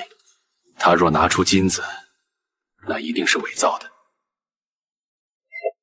只要我们当场揭穿，他依然必死无疑。苏远山的女儿不会这么简单，她手里那份密旨，真正的威力不是财富，而是信用。把我们的人安插进他的分金台。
苏小姐，废话少说，开箱分金。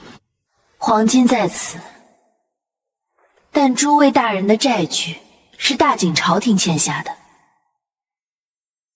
我现在是代朝廷还债，1000万两黄金不能一次性流入市面，否则江南粮价会瞬间暴涨100倍。我将发放黄金兑票，每张兑票对应箱子里的1两黄金，诸位可以拿着兑票在江南6大钱庄流通。1年之后，由我苏家收回兑票，支付实物金。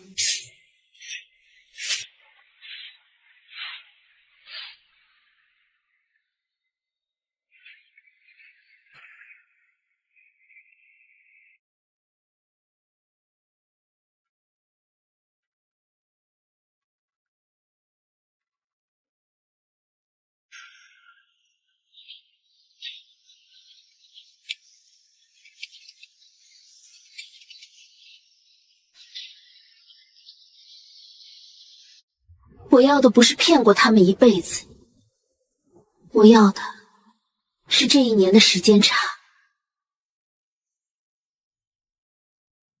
只要兑票开始流通，我就能用这虚拟的财富，调动全江南的资源，去填补那个空库。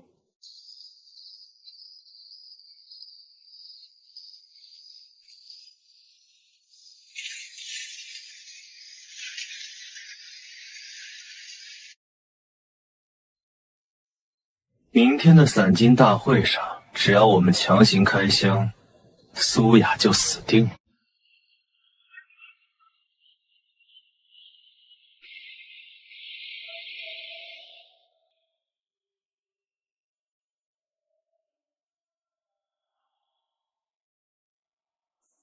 苏小姐，我们不想要纸，我们现在就要看一眼那1000万两黄金。开箱，否则今日血洗分金台。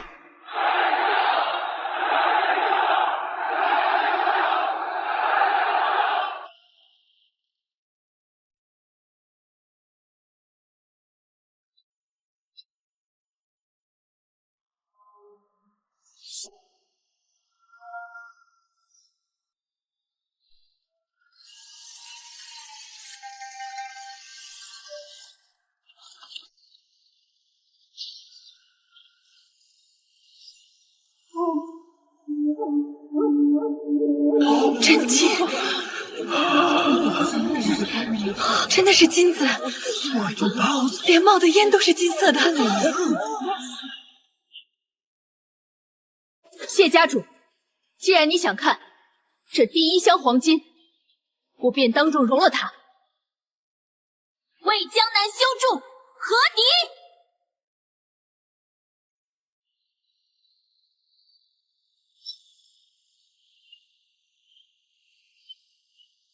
黄金有灵，谢家主，你心存贪念，惊动了太祖金魂。你看，金子都滑了。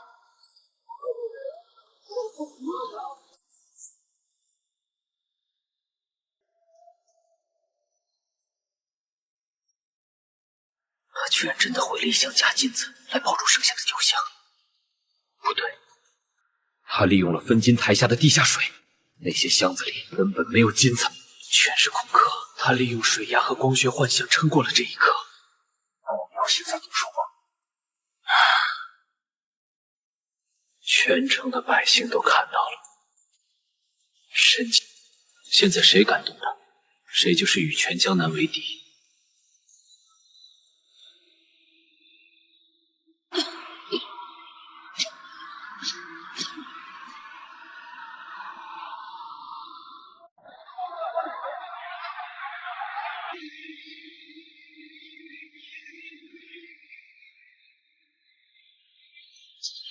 还钱！这是我一辈子的积蓄！你们看这印章都晕了，肯定是你们想赖账！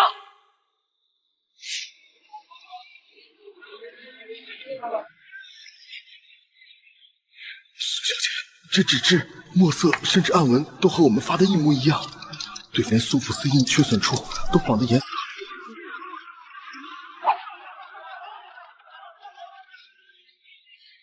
这不是仿制，这是同根同源。沈老板，看来我们内部出了问题。他们找到了为苏家造纸的100年老作坊，或者说，他们直接接管了那座作坊。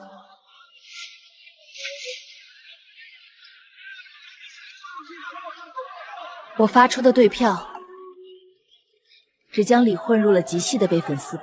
在阳光下直视看不出，但透过带毛的特定弧度切看，会有淡紫色的流光。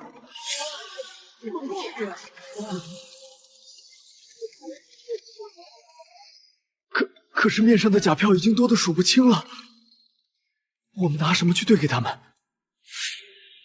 即便能识别真假，但这几十万张已经在市面流通的假钞，正像瘟疫一样蔓延。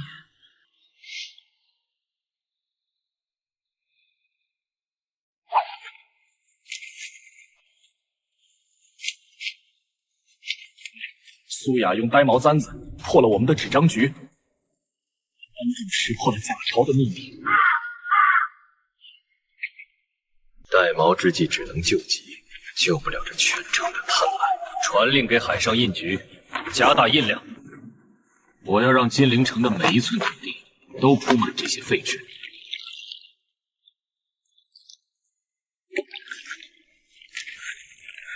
海上印局？难道黑衣组织的秘密基地并不在陆地之上，而是在这一支随时可以移动、隐匿于烟波之中的庞大船队中？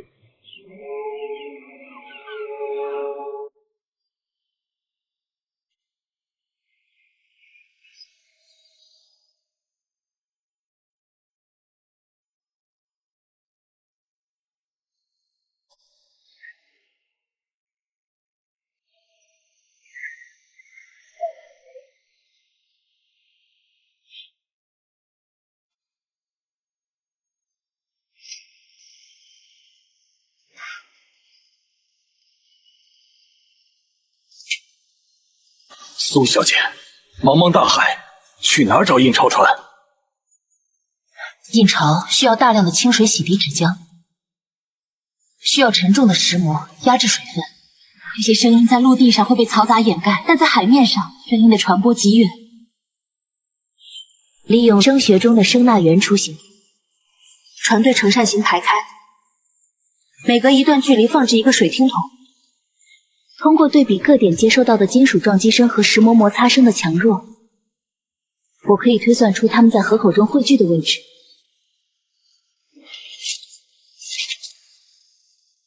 东南方3点钟方位，那里的浪潮声中夹杂着规律的沉闷声，那是巨型排字板在撞击船体，频率极稳。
统领说今晚会有大雾，苏雅就算有天大的能耐，也找不到我们。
谢家主，既然你们能造假票，想必也知道这支章最怕什么。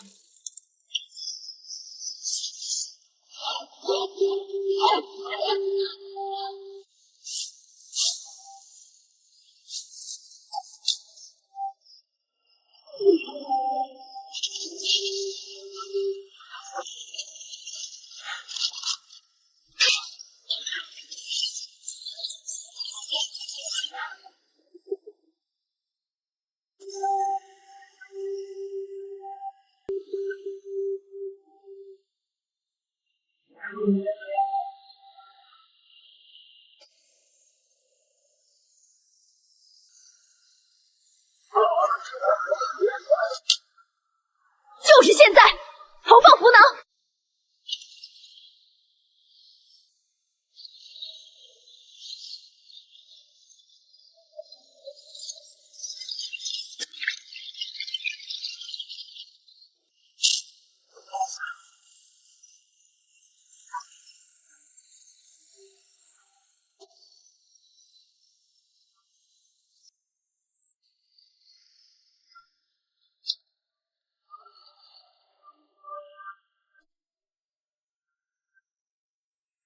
这天下的财富本就是虚妄，你毁了印钞版，金陵城就会因为断绝流通而崩溃。虚妄的是你们的野心，真正的财富不是纸，是信誉。沈老板，把这些还没印好的白纸全部进入海水中。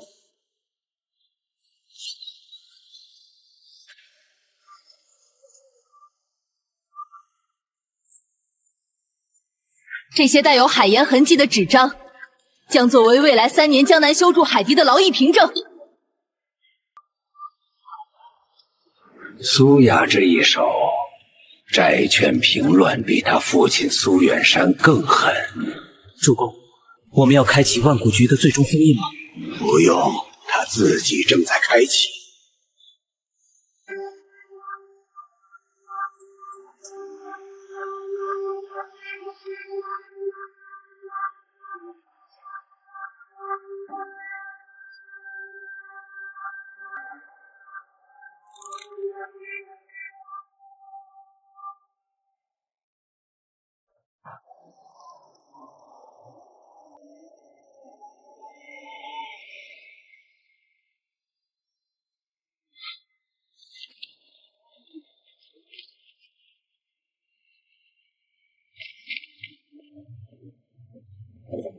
苏小姐，前面就是皇室禁地，传说入此门者必先自废武功，我们的人进不去。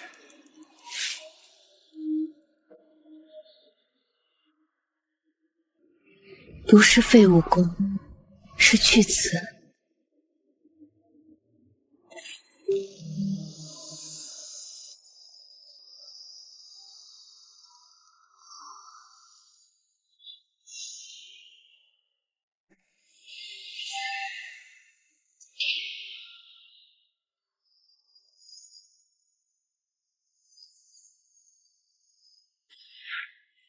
这山体里蕴含大量的天然磁铁矿，若是身穿甲胄、携带铁制兵器的人入内，会被磁力瞬间拉向两侧的石壁。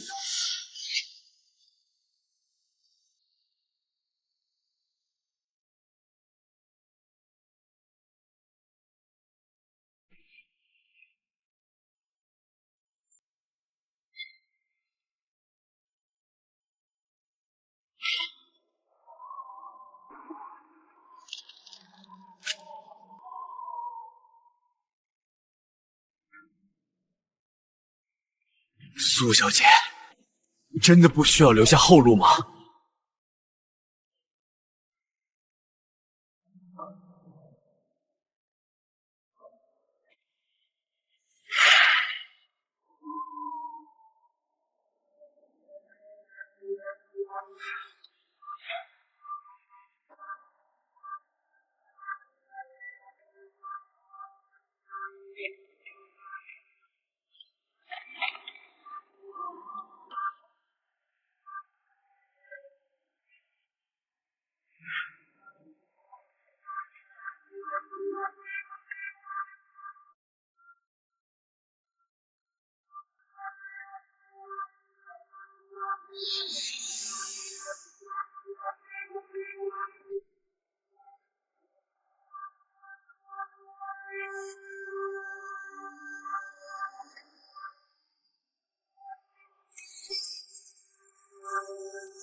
主公，苏雅已带人进入第一道磁力门。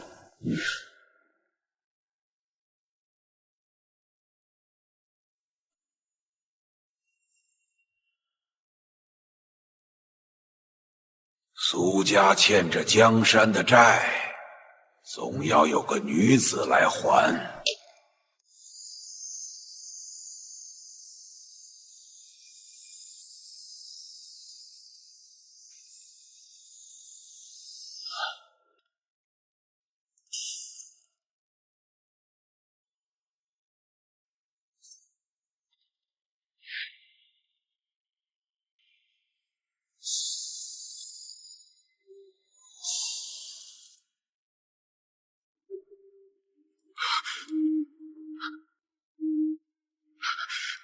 这根本没法过。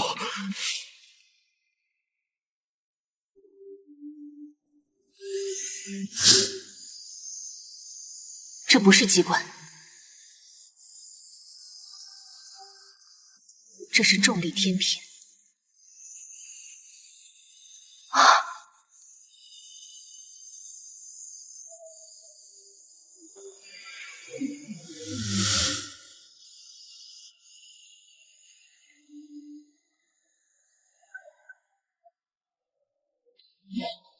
我们要过的不是路，是平衡。沈老板，把所有的粮袋分给兄弟们，每个人背负的重量必须精确到量。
苏雅破了重力局，说明他体内的算力已经达到了巅峰。万一他看穿了那套嫁衣的真正作用，看穿了又如何？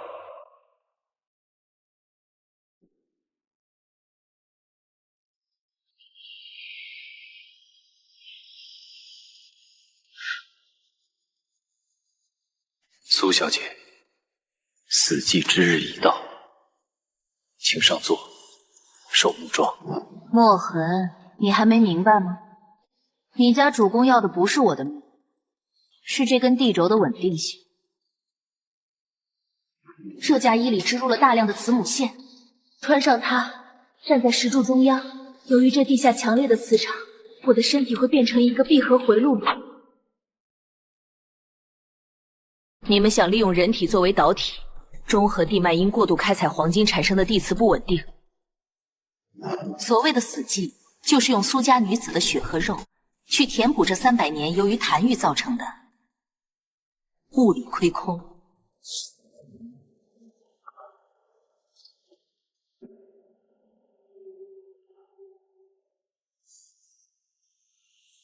苏雅，老夫执掌大景，才正40年，我比谁都清楚，这个江山已经没钱了。万古局的本质是用苏家的命去维持一个国泰民安的假象，所以你就造出这个神话，用人命来平衡磁场。这不是神话，是计算。如果我们不这么做，3日之内，昆仑龙脉崩塌，江南会地震，江北会决堤，大景朝会死1000万人。苏雅，你是要这1万人的命，还是要你自己一个人的命？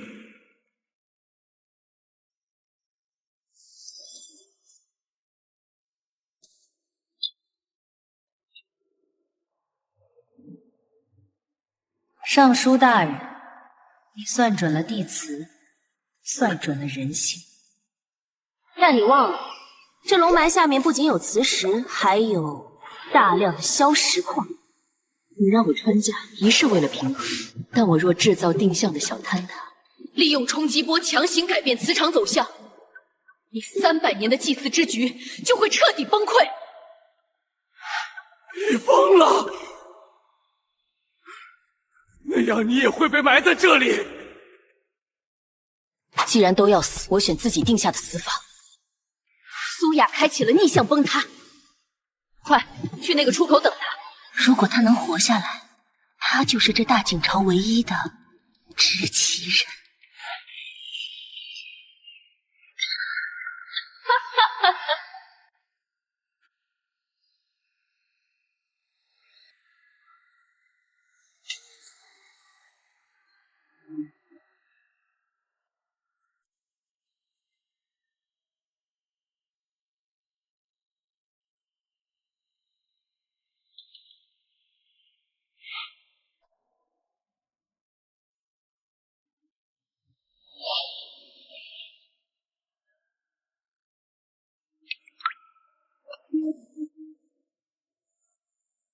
苏雅，你不仅毁了龙脉，还毁了地下的那些陈年债据。现在，大景朝所有的权贵都没了凭证，天下要乱了。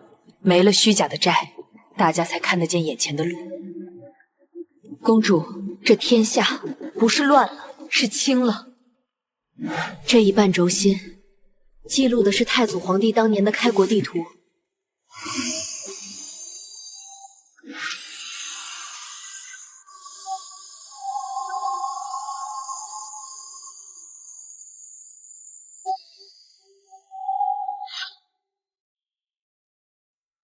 而另一半藏在人心。户部尚书想用我的血做导体，我便用这山石的热缩效应，彻底焊死了地下的金。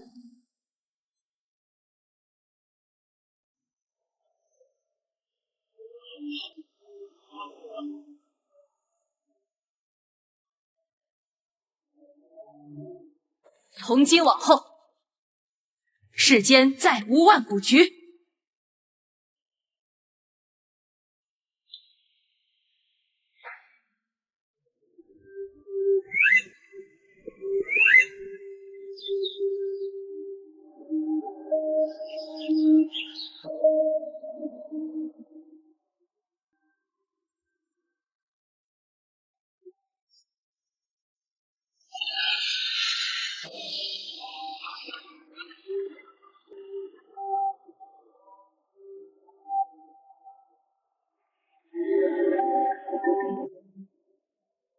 感应断了，苏雅真的把祖宗的基业全炸了！传令下去，趁着京城那边还没反应过来，立刻起兵，抢占江南所有的港口。家主，苏小姐那边，她没死，你归回金陵。在路上截杀他，他手里肯定还有最后的底牌。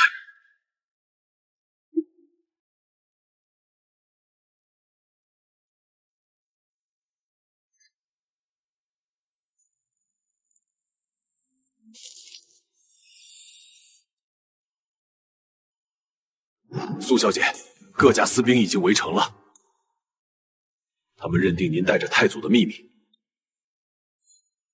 他们想要黄金，我便给他们黄金。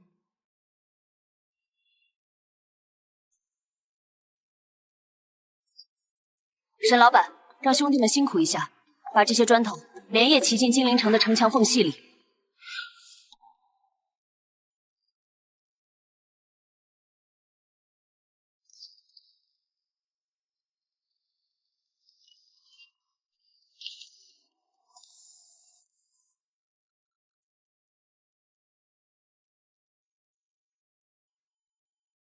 骑砖能推进？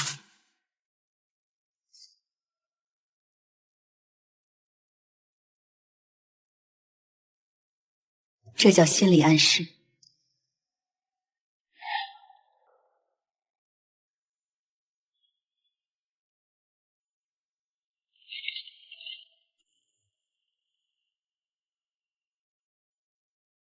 诸位，想看万古局的真相？太祖遗训，今在石中。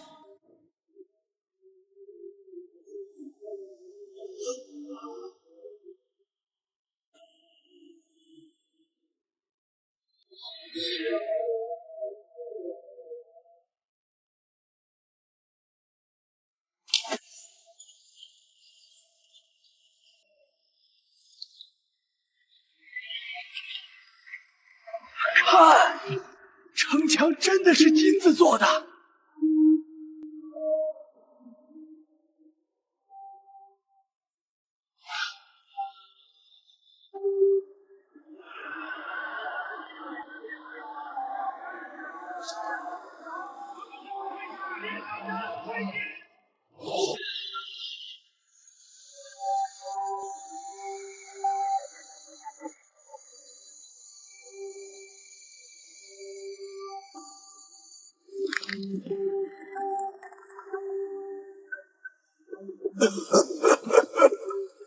是啊，你用这种低劣的手段诱发贪欲，就不怕百姓也跟着疯吗？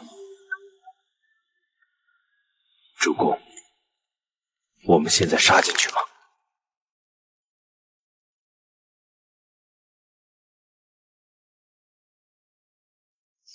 看苏雅身后的那个影子，那是苏远山。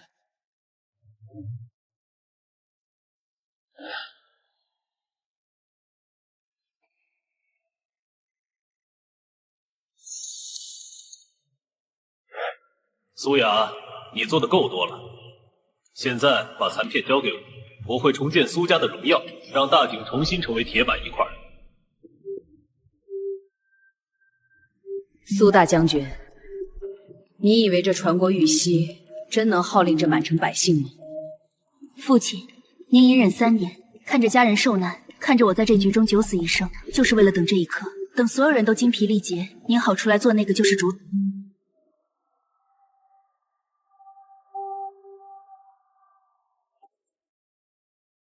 这是为了苏家，也是为了大景。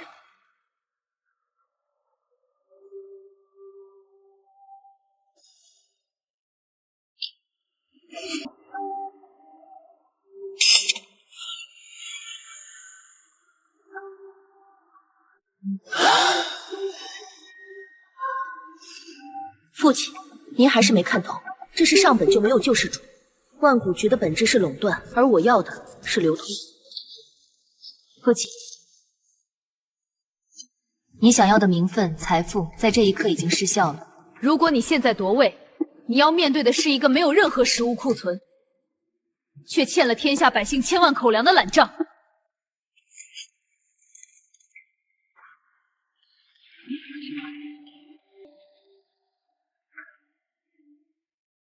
你们一个想守着尘归入土，一个想借着腐烂而生个人。今日苏雅在此，请诸位随着万古局一起谢幕吧。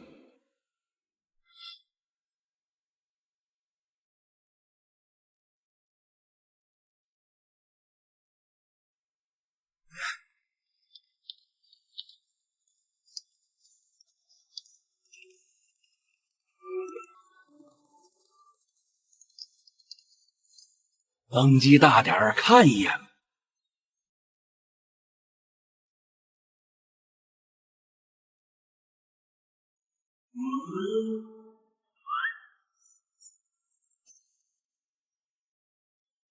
那是一场新的博弈，我累。